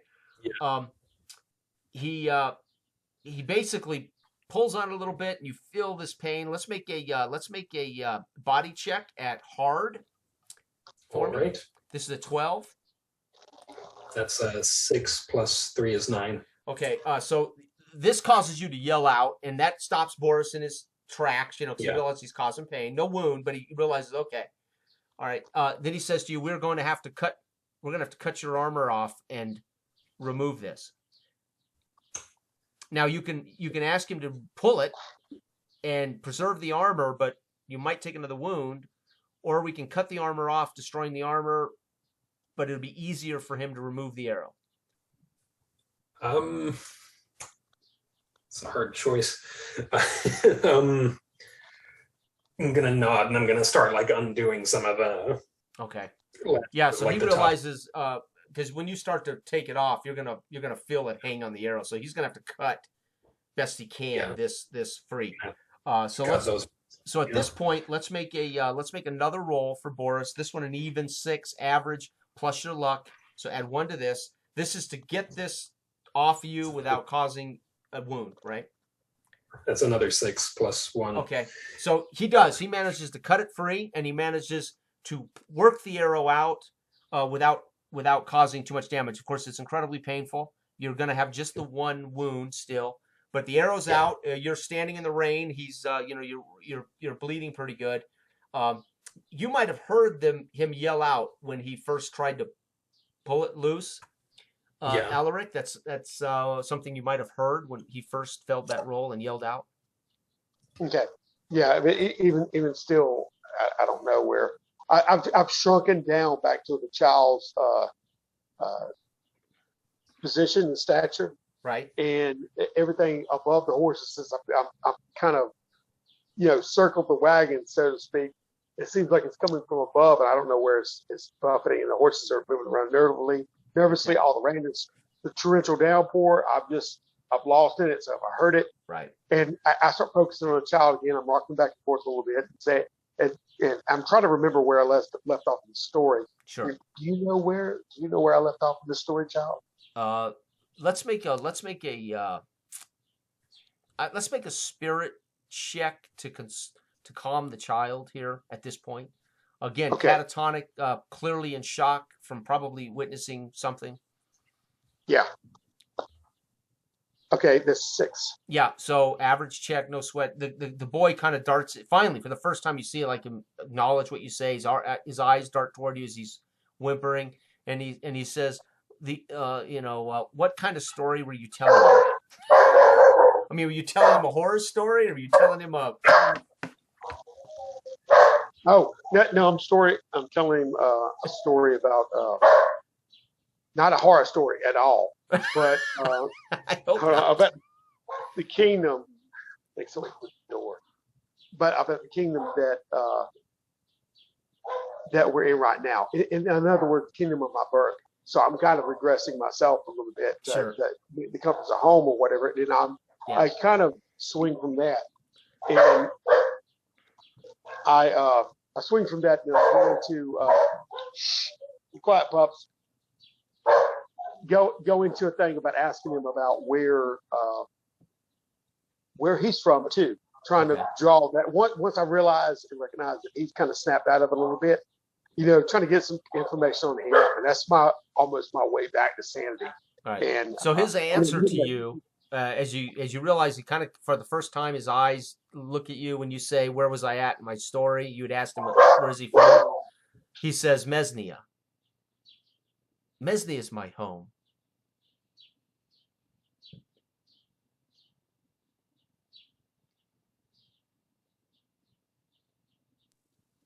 Mesnia. So what's the king's name of Mesnia again? Oh God, good question. Did I write down the king of Mesnia? Oh, Cuthbert, Lord Cuthbert.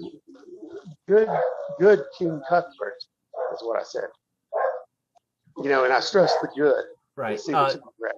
Right. As he looks at you, he says, I know the Lord, but I don't know the Lord. And you see he appears to be in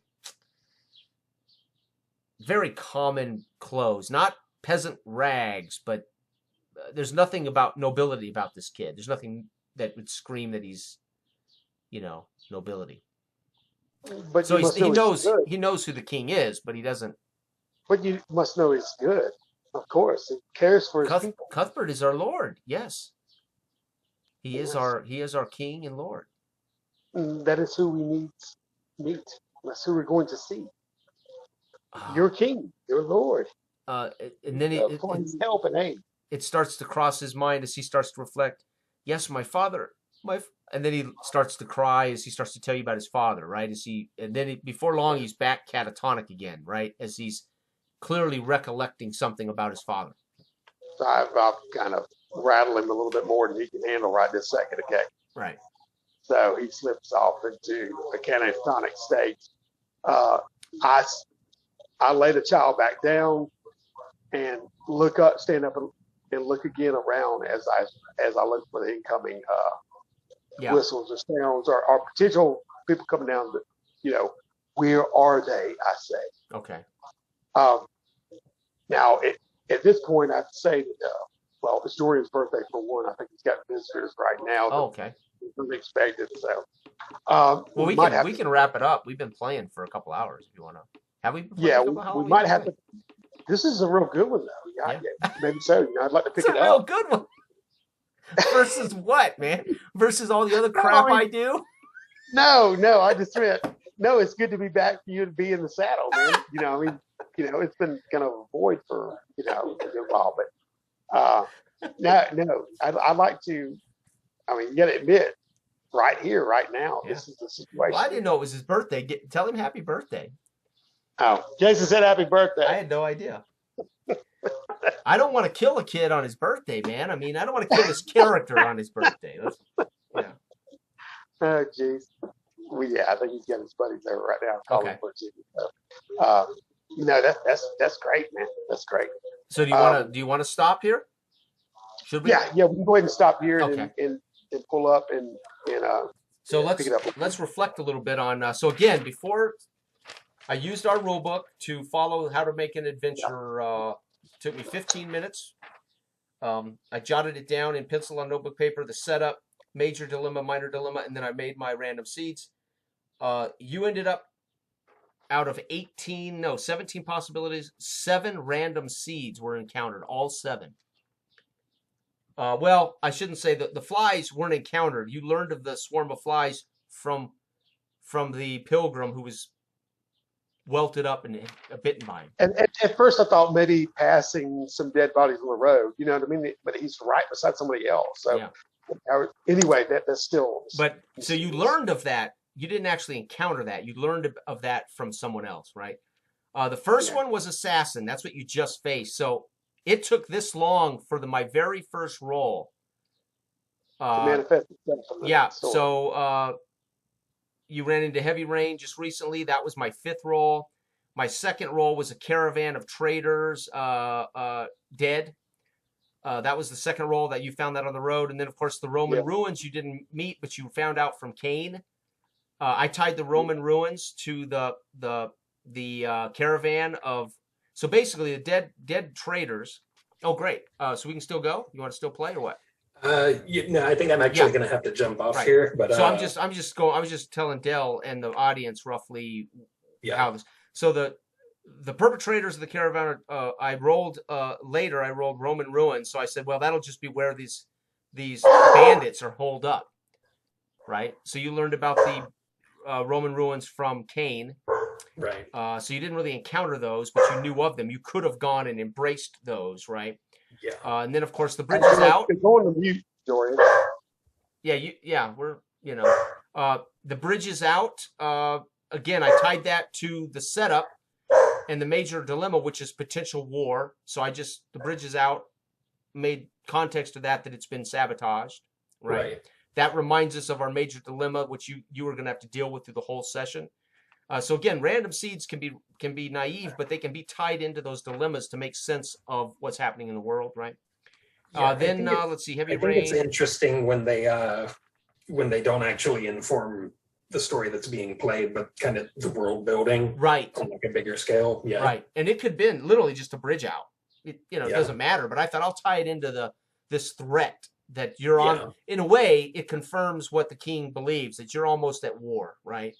Right. So I just chose to make that. It's more of and it also hopefully would put pressure on the players to get to Mesnia and see what's going on, right? Right. Hopefully it put pressure. But yeah, Assassin was the first one I rolled, and that was this last encounter. And then again I rolled number 6, lost child, 6 years old, catatonic. So I said, okay, I had child. I had rolled assassin first. I said, you're just going to run into this child.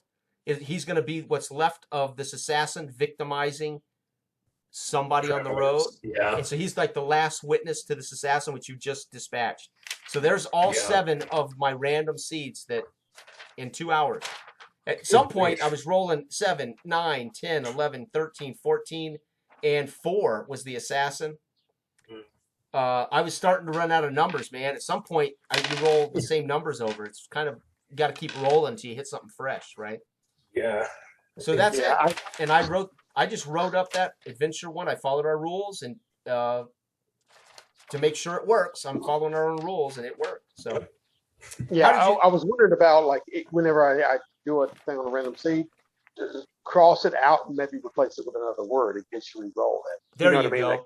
Now that's brilliant. Yeah. So what I should did. So what I do is I number them when I roll them, and I circle that. When you encounter it, I check it off that I've brought it into play. So I'm reminded, I already brought up heavy rain. I don't want to bring it up again by accident, right? And when you actually deal with it, I'll circle that check. So I'll check it off that you've been told about it, and when you actually deal with it, I'll circle it. So if it's something like the flies, you just heard about it. You're not going to deal with the flies. You're not going to go back and investigate the flies. So I circled it, but you at least were made aware of these weird swarm of flies, right? Yeah. And that's just how I make notes that I don't repeat the same thing or forget. But you're right. It would be great to scratch that out and put a new thing in there, right? Mm-hmm. Yeah. However, you still had to get to Mesnia to negotiate. So at some point, I could have laid off the random seeds once you get to Mesnia, and then we don't need the random seeds because you actually are right. So the random seeds are really great for when they're doing nothing really in particular, or they're traveling. But once you got to Mesnia, it would have been about conducting this relationship, this negotiation, and we could leave random seeds out, right? But the reason I saved Assassin is I didn't know, do I want that to show up in your court? Did I want it to show up in Mesnia's court? So I was saving Assassin to where it made sense, right?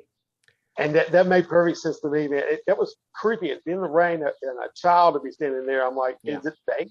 Yeah. That happen, or it's just, what is the deal with this?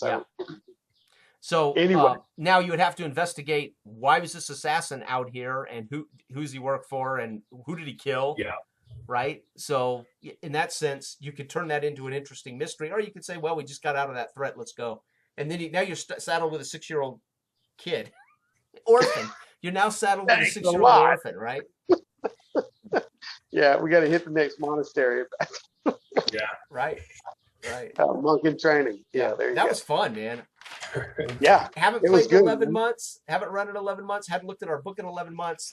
You ain't lost a step, Bo. Riding the bike. That was pretty fun right there. It was pretty fun. I enjoyed it. I enjoyed it. Oh, Yeah. I enjoyed it. It's a good time. Well, thank you, Jory. I know it's your birthday and you got buddies there, man. So, you know, if you don't want to hang around, that's cool. I appreciate you playing, though, Jory. It's fantastic. Yeah, it was a lot of fun. It's awesome. It's a good time. I'll be back for sure. Happy birthday. Yeah, thank you. Don't get drunk now. Yeah. All right. All right, take it easy. Late. Well, how did you feel about the me actually telling you the difficulty? Is that all right? Oh no, that was what we had did before, and even did that. It doesn't mess it up for me because you still have that little teetering thing of like, what am I going to roll? Mm-hmm. So you know when the dice spills over, that little anticipation. Right. So that works in the same way. It's just what I try to do when I try to play is to say how, because I don't really know if this stuff is going to work. It works maybe in theory and not in practice. But when you get to working at it, what are the downfalls and pitfalls of me not saying the difficulty level and me describing it, and hopefully describing it where you could say, oh, that's going to be really difficult in the description. But like you said, you could even use a word like we have written down. Yeah. Instead of saying, hey, you could say this is going to be tough. Yeah. You know, or whatever. Give some indicator of what. I mean, even in IC, I as a player, I want as much information for communication, so I don't premature imagine, or I don't make assumptions that are incorrect. So my goal as a GM is to always be clear, so players don't make assumptions that are wrong, or I don't make assumptions that are wrong, and I'll forgo a little bit of immersion to make sure I communicate what's going on. Now I was overly communicating the system during this, so people can see how you can modify that difficulty, how you could use minions to give bonuses, or you know. Yeah, it shows how the systems work. This is a play test. You know what I mean? It's still immersive as all get out. You know what I mean? And we're not stopping all that much to delve into it, other than for explanation points. But it is really. Now I see nothing wrong with structure. Like you're saying, you have to kind of know and not make assumptions about what is going on. You need information. Everybody needs to be on the same page. Right. You know what I mean? Right. No matter if I wanted to have little explorations off in a certain territory and say, how plausible is it to do this? And like I said, in theory, it may, but this is what these play tests are for, and say, really, there's negative aspects to it that really take people off track.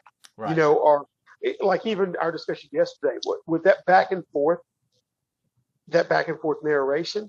You know what I mean? That, like I said, it doesn't need to be where I was focused on like building momentum. Like, okay, you keep narrating it, you keep successfully rolling. It doesn't need to work that way. It needs to go back and forth.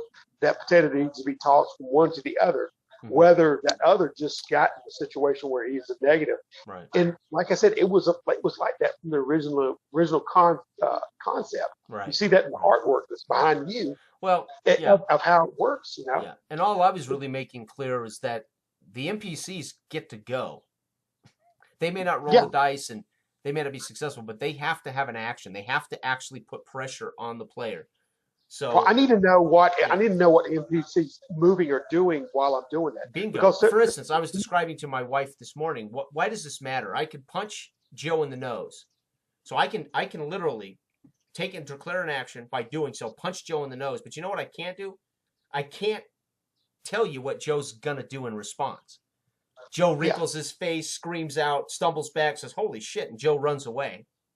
Or Joe says, "You son of a bitch," and throws a punch back at me. So we have to have that so the player knows how things are responding to him. Now, granted, that kind of momentum is a perfect example, I think, when let's say Jory is, I'm trying to think of a scene that would be a good example of momentum like that, where it's really a dominant figure over a weaker figure. You know, the great Humphrey Bogart scene when he smacks the shit out of that little Weasley actor in the movie Maltese Falcon. Yes. When he pulls a gun on him. Yeah. He always played like Igor or something or in the movie. Yeah, I can't remember his name. The little guy. Great actor. But, you know, he pulls a gun on Humphrey Bogart. And Humphrey Bogart basically just smacks the shit out of him and takes his gun away from him. Yeah. And that's how we know he's pathetic and Humphrey Bogart's a badass, right? I mean, he gets that kind of edge. Another example is the Ronin scene where Sean Bean's telling him how they're going to assault the and Robert De Niro with coffee basically runs his ass out of the scene and sits him down with a cup of coffee and takes total control.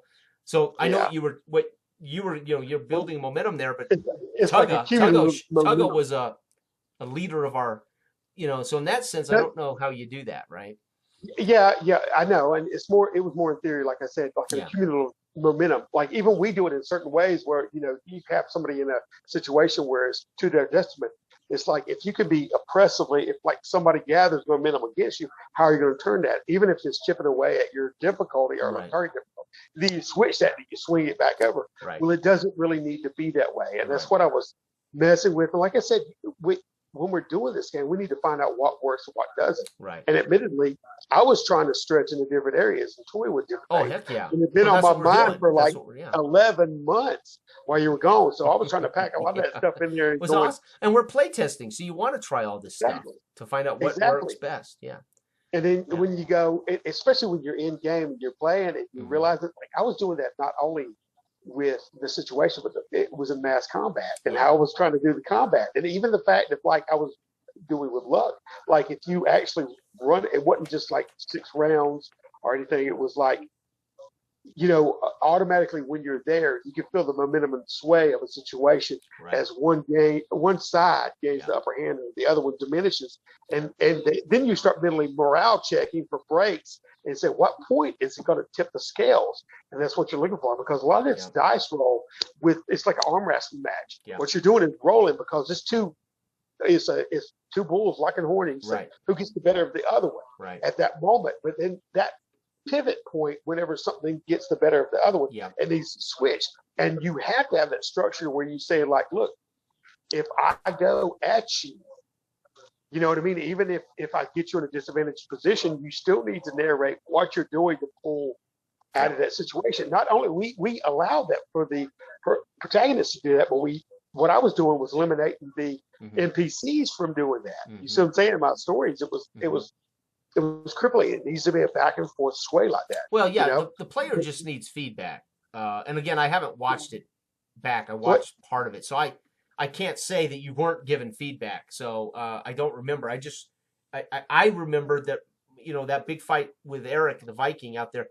I had forgotten that the Vikings still had a chance to cause Eric to respond to something, right?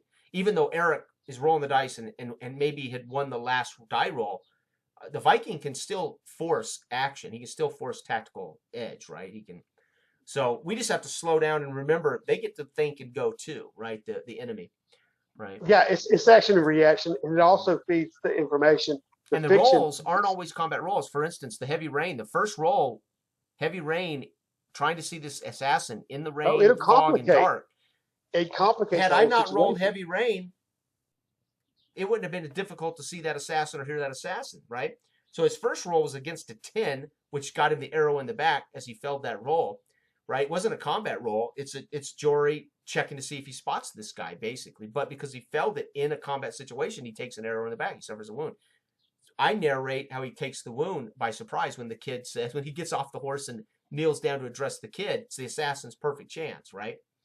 He doesn't narrate it that way. It's honorable.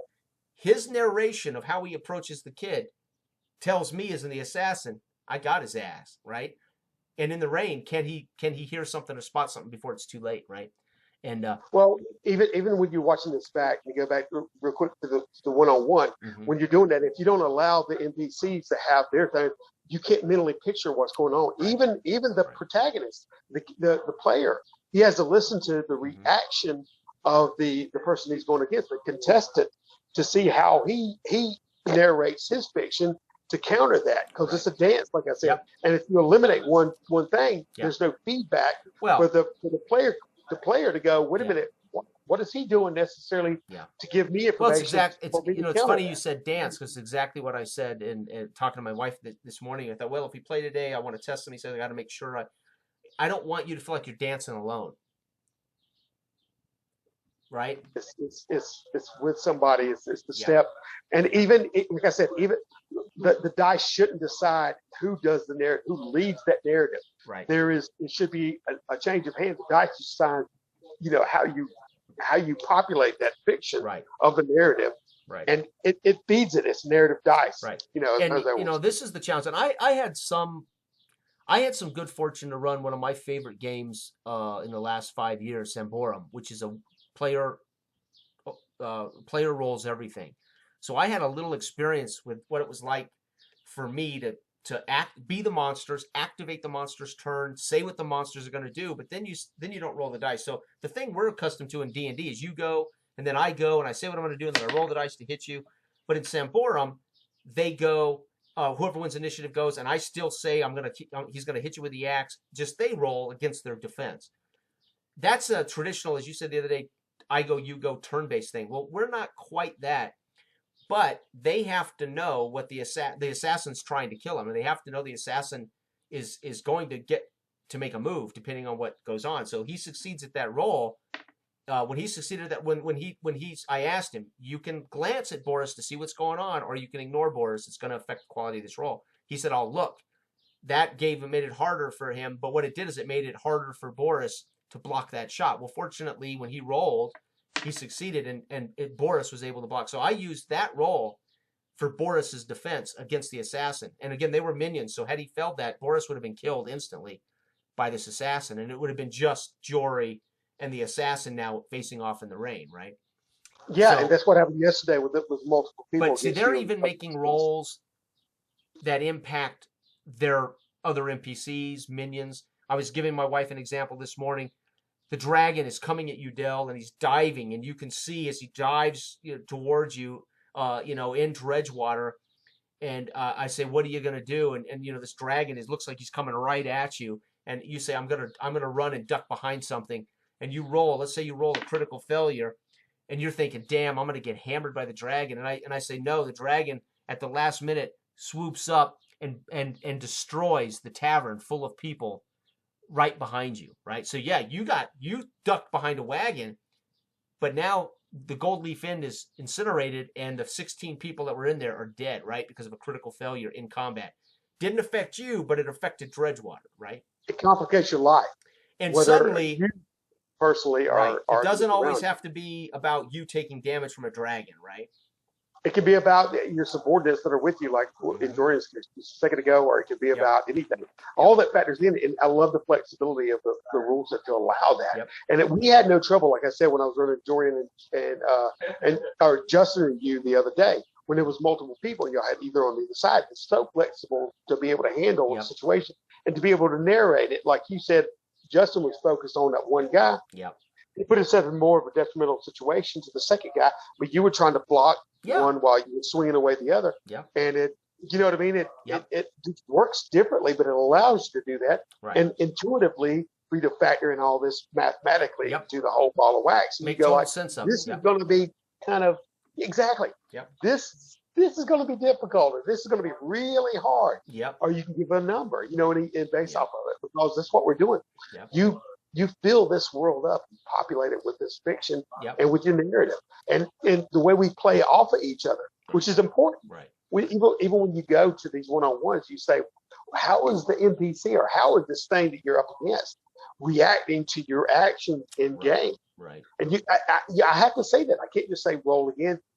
You got the lead here. Take the lead. Yeah. Tell me what you're doing to him. Yep. He's totally at your whim, because everybody always has a reaction, and he needed to have the information to base his next action on. Right. And it needed to be decided whenever it goes like that. So it's not like you said, to be, again, a turn-based. But we are role play, IC heavy, but it's a game, and therefore there must be risk reward, and they won't feel risk if they feel like they just declare their actions, roll the dice. They won't feel any risk if you don't say the assassin now is, his weapon's out. He's squared off with you. What are you gonna do? Well, I'm gonna do this. Or I say the assassin's coming at you with the sword. Roll, and he rolls and takes a wound if he fails, or right. But the assassin gets to act just as well as he does, right?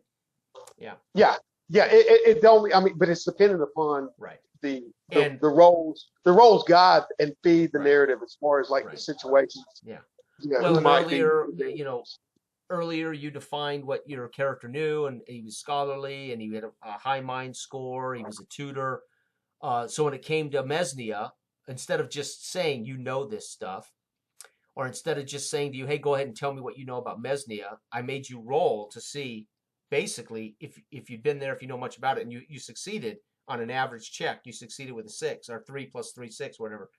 And then I was able to give you pertinent information without just assuming you knew it or had it. So there's an example of using a mechanic to make sure I don't just give away information, right? Yeah. But I can set the difficulty based on the quality of what your character is. He's a repute 8. So I could set it an at understanding average. of that character and what the plausibility of him being a certain, I mean, or be. But I'm not going to just tell you everything about Mesnia. No, that's perfect. That's perfect. I love that. Now, if you rolled the critical success, I would have said, okay, clearly, for some reason you've done your homework on Mesnia, or you've been to Mesnia, and I would have given you more details, right? Yeah. Yeah, but I mean, even me, when you say critical success, then I have to populate that into the character bio and say that is obviously one place that he really spent a lot of time into, and went to the libraries there and did a lot of it was a mecca of research for him, so he knows a lot, as opposed to like that's one of those towns that he really wasn't in, because I can't say that until I find out myself. And then somebody says that name, do you know about Mecca? And I say,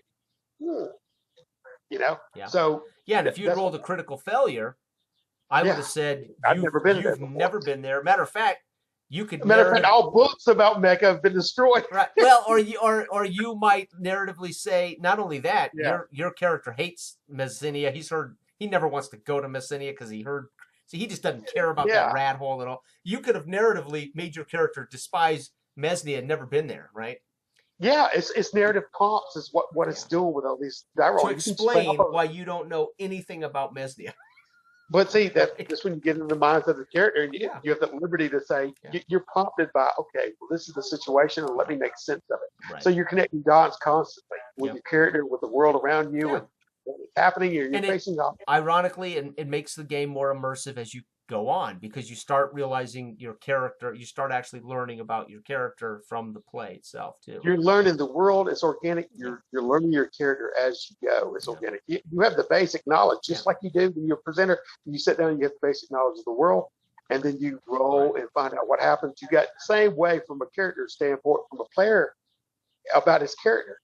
And then you learn as you go, and you go, this character, and then you find out more about your character as you go, with confronting new difficulties or things from your past that reemerge. So it's really varied, and it was great fun. Yeah, and I was thrilled because I came home and I said, I'm going to use our book. I'm going to read our book like I've never read it before, and I'm going to go to the How to Make an Adventure, and I'm going to follow it exactly. And I got to tell you, it works, right? And I got to tell you, that was fun. And this was literally scribbled up today. Yeah. I know. How long did it take? You know what I'm saying? Minutes. I know. It's beautiful. And that's only because I was making a sandwich and getting chips and eating while doing it. That's what I was doing when I came. Right.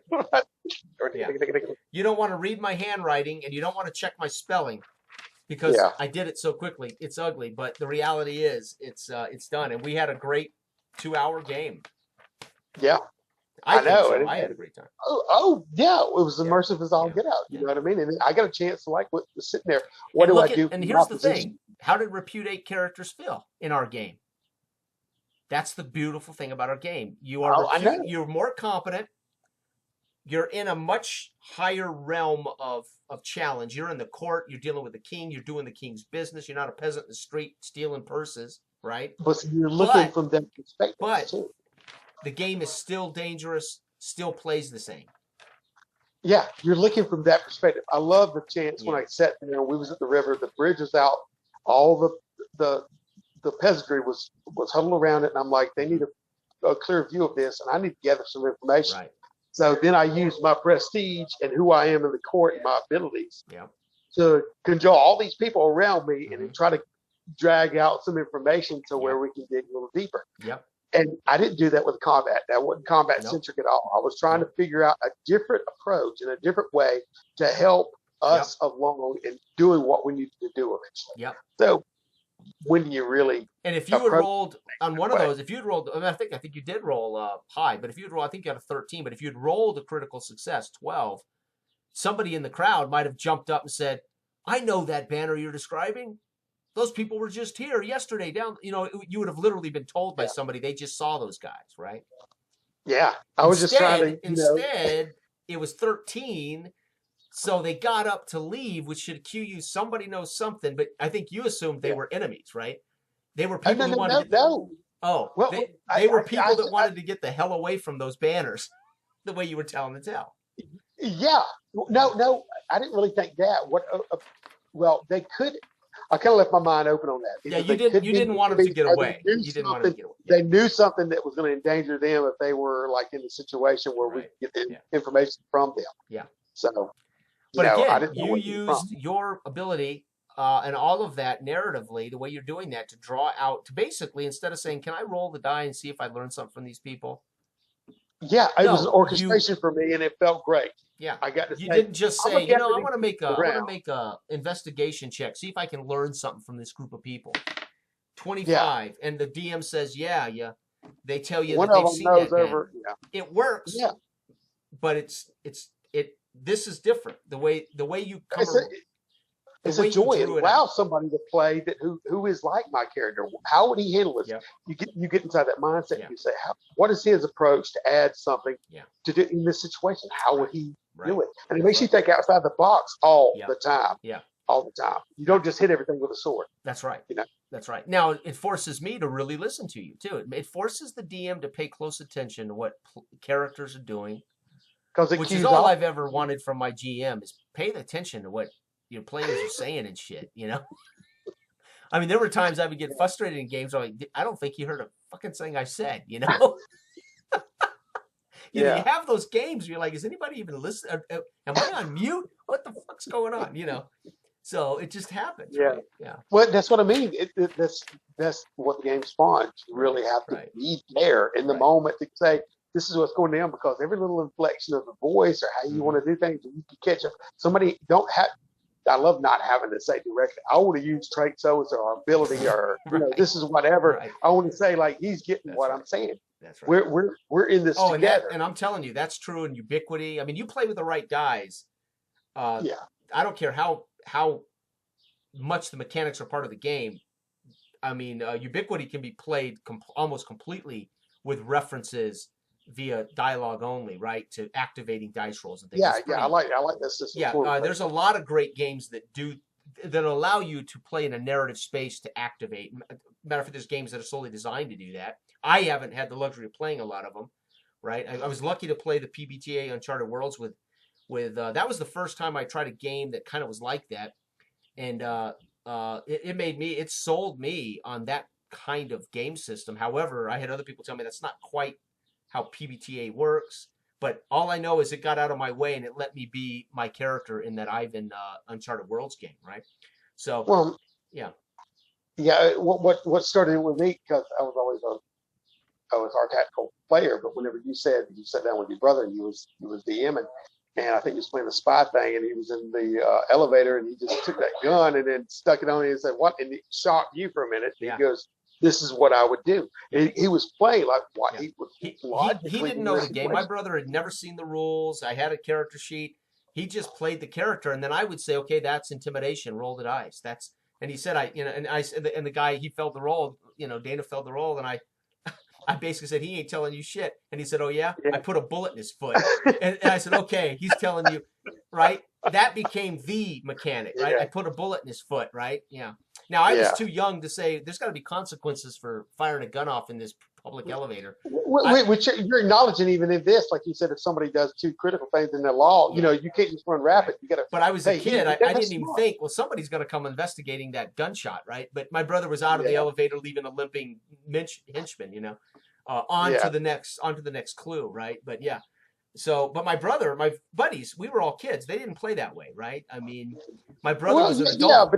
There's a freedom in that and a joy in it, because you don't want to quantify everything and have everything down to roar. Like, can I do this? That was the last thing we want. Right. I mean, I think intuitively, people play, and you want to keep inside of you want to make cognitive, lucid representation of yourself in the world that you're at. You don't run around, and I know that there are shotgun hobos that run around and just do whatever they want to do in games, or people that don't think it, or people that narrate like 10 steps in the future of what they just take for granted it's already done. And you're going to know what you're doing here is really difficult. It's not going to pan out the way you think. You may think it's going this way, but we'll see. Yeah. And that's where you have to kind of reel it back in. Right. But other than that, whenever you get a pace, which is, I'm all for the structure that you're saying, back and forth, at least it keeps people in a pace and beating to the same drum instead of people being at different levels. Right. But I think naturally intuitive at the table, you will yield to the person talking, and you will say, you will pay attention, you will be there in that space. Yeah. The table, and you will say what's appropriate when you need to be appropriate. Right. You will work with everybody at the table.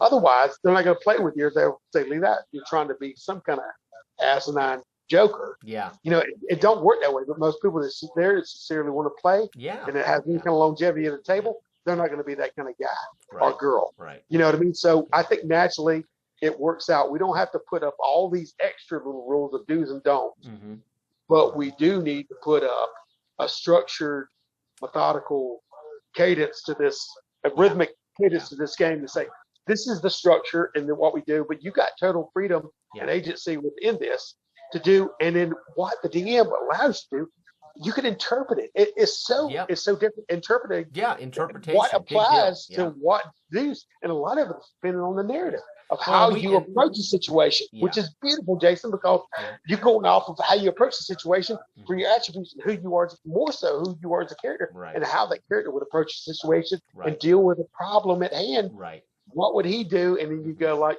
I'm going to do this. You know, and the way you describe it, and then he goes, that makes sense. Roll your mind. That's right. Roll your prestige. Well, and sometimes there'll be those hard and fast, hey, this is a mind check. Right. Well, yeah. Even if you need it, but like you said, you walk in a room with so much prestige and peasantry, and they're all like bowing nonsensically, and you know, can we give you everything you need or whatever? Like, you just yes, kiss my feet. You know what I mean? Leave the ring. Right. But you know, it's a beautiful thing, the liberty of it all. Right. Well, and it'll allow any presenter to find his pathway to making his games, you know, remarkable for that GM's. You know, like you said, everybody has their fingerprint on it, but this more so than anything allows flexibility of that fingerprint to go from one to the other without breaking the game. And we use mechanics for every legitimate challenge. And the mechanics are interpretive to a large degree and flexible to that to let you, you know, this is not a mechanics-free game. It's a simple die roll. Mechanics friendly game is what it is. Right. And the mechanics can be perceived as hard status checks.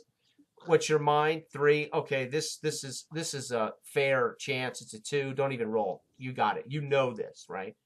Yeah. That kind of thing, right? So, and then of course you're free to use minions or NPCs as modifiers, one way or another. Yeah. Right. Which makes it easy to use them, as opposed to trying to, you know, one of the problems I used to have, and I didn't, you know, again, I had never seen myself play. I did not start actually evaluating my own habits and styles and problems until I started doing live recordings on my old channel back in 2011, 2012, when I first came to YouTube 10 years ago, 12 years ago, whatever it was. And then I could see, oh, you know, I do too much for them with an NPC. I'm doing too much, you know, I use NPCs as a bridge to fix things or to help players who aren't seeing something properly, or, you know, I use it as a tool to communicate, and that's fine, it works. But I would watch and say, okay, I get NPCs play not a big role, but they become a burdensome thing that's in my way.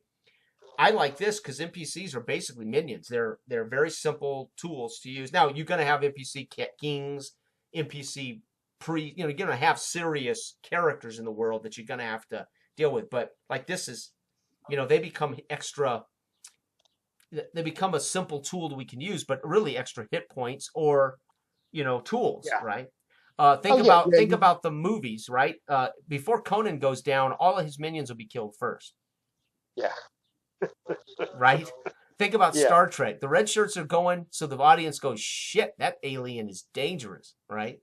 So they use the red shirts in Star Trek to say to the audience, this shit is dangerous. So now you're worried about McCoy and Spock and Captain Kirk, because when you waste a red shirt, it sets the intensity level a little bit, right? Yeah, I want to mention I like the flex. And we've already said this before now, but I like the flexibility in the game to allow for different types of players to play. Right. Not only, but like in the ability to scale out and scale in as far as zooming out, zooming in on with compacted time, or either stretching the time out at detail. Right. Because I mean, if I want to go in there and like if I want to get out there and elaborate more on the tale that I've told these people, instead of focusing, it allowed me to focus in when I was saying the tale of what I was wanting to bring out in the tale to try to have trigger response to Right. the audience. You know what I mean? And I could say, well, at this point in time, you would come back to me. This is what I'm doing to dig a little bit. Is there a reaction here? So I was still able to do that instead of just like in the hole, but I could play that way, or I could get a little bit more into telling a specific tale in character if I wanted to, or I could just back up and say, oh, I tell them a tale, or I entertain them in some way where I didn't use that as a catalyst to dig more in. But you could do that in various ways. I mean, I just love the flexibility of, like, if somebody really don't want to delve into, or like I really enjoy doing that situation where I go, how am I supposed to entice them to get information to do this? Right. Let's see if we have somebody here that, Right. you know what I mean? Right. And then I was able to do that. Or I could have been not the player to do that and just back up and be more. But you could be either way. Right. You really get as much enjoyment out of this game as you want to. Oh, of course. I think that's true. Wallflowers. I don't know if wallflowers have as much fun in any game as I won't say extroverts, but as people who are engaging in the game. I've had every table has a wallflower. That person that just kind of waits to roll dice, or you have to kind of coax them out. But wallflowers are always. I don't know how much fun wallflowers have, but I think there's a lot of wallflowers that they're just so inhibited they have trouble coming off but they're probably having a good time or they wouldn't be there, right?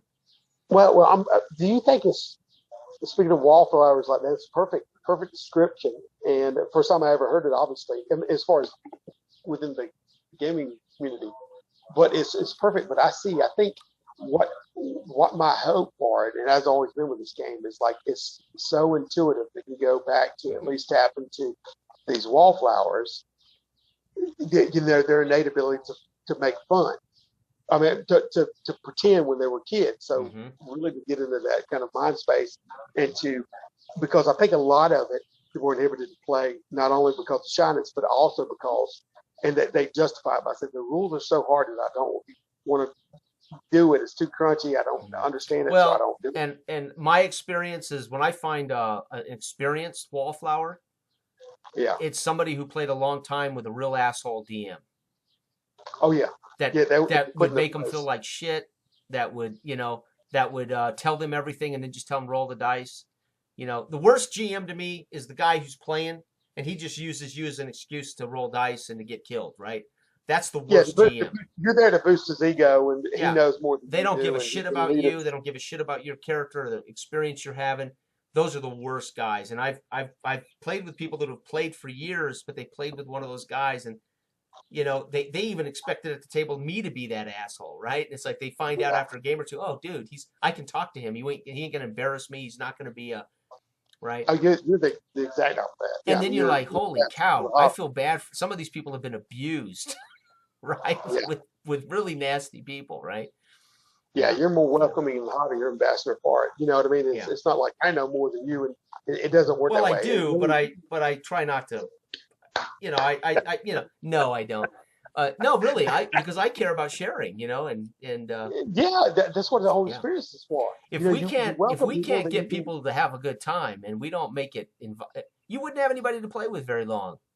But I think that this is a bridge for even if you want to be a wallflower, that you don't need to have a PhD to understand the rule set. It's not like a huge manual, and you can play. It'll be harder in our game to be shy, to be a wallflower, because you have to speak up and narrate what you have to declare your actions, because the GM's not going to tell you a tell and then say, okay, everybody, what would you like to do, right?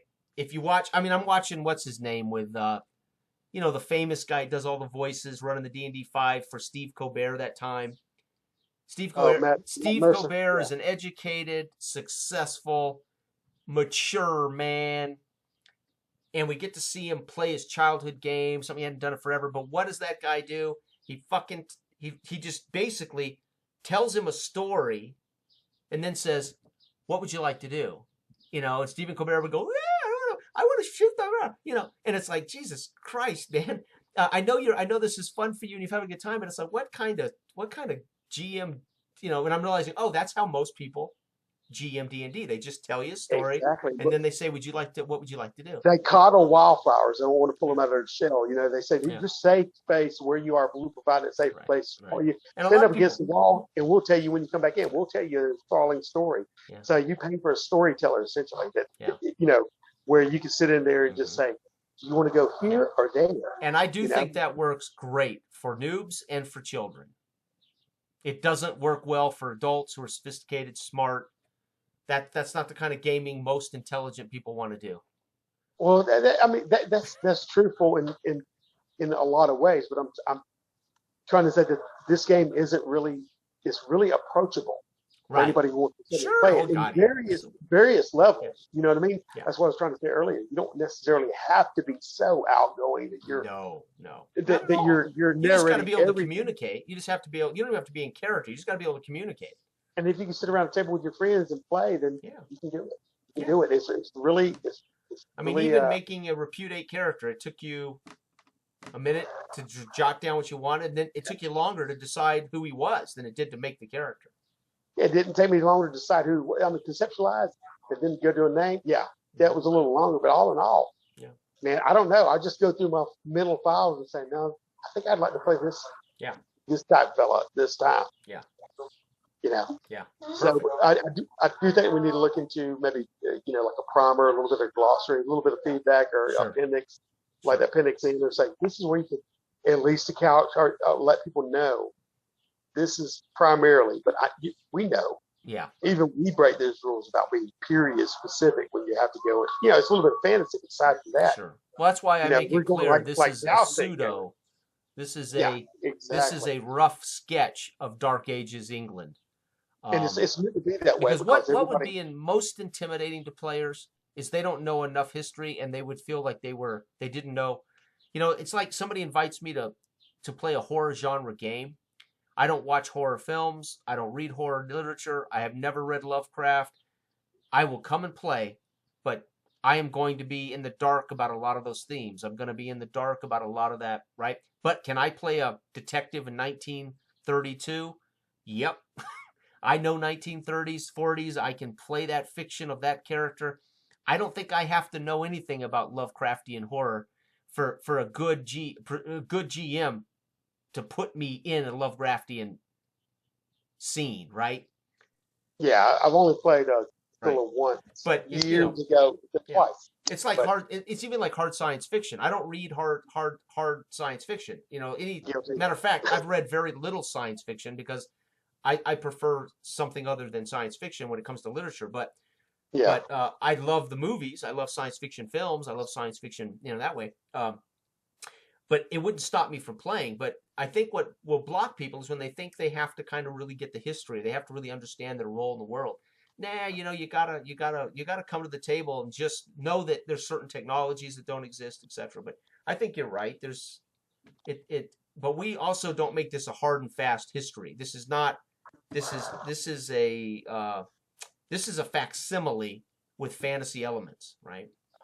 Yeah, exactly. Yeah, which is why, like the Viking thing, I would have because and like I said, I can't remember the first book I read on Vikings, but there was such a thing as young Vikings leading their first raid because they would acquire a boat from their uncle or their father, or they would amass the wealth to build a ship, and they would lead their own Viking at 16 or 17 years old. So some young Vikings, if they could procure a ship, they could lead their own raid, right? Yeah, and a lot of that. You could have easily put Jory in charge of our first Viking, right? A lot of them would plant their crops, with like farmers, and I know it's hard because most had cattle in there because cattle was what gave they were. No, they just stole cattle, baby. Oh yeah, they stole them, but they had them back into place. Their diet afforded them to be taller and more they probably couldn't deal with heat all that much, but Right. the cold, Right. and so they were very intimidating when they came down and did what they did. You Yeah. know, but they were masters of the sea, and whenever they did that, they would, if they planted their crop or did whatever they had to do, and they would take people. They would go raiding for people too, and Slaves. keep them on their farms, working their farms. Yep. You know, in the summertime, then go off and do these raids. Yep. Come back and stay stone drunk all winter, and then do it again until the times when they started just wintering in a different place to get the early jump on raiding.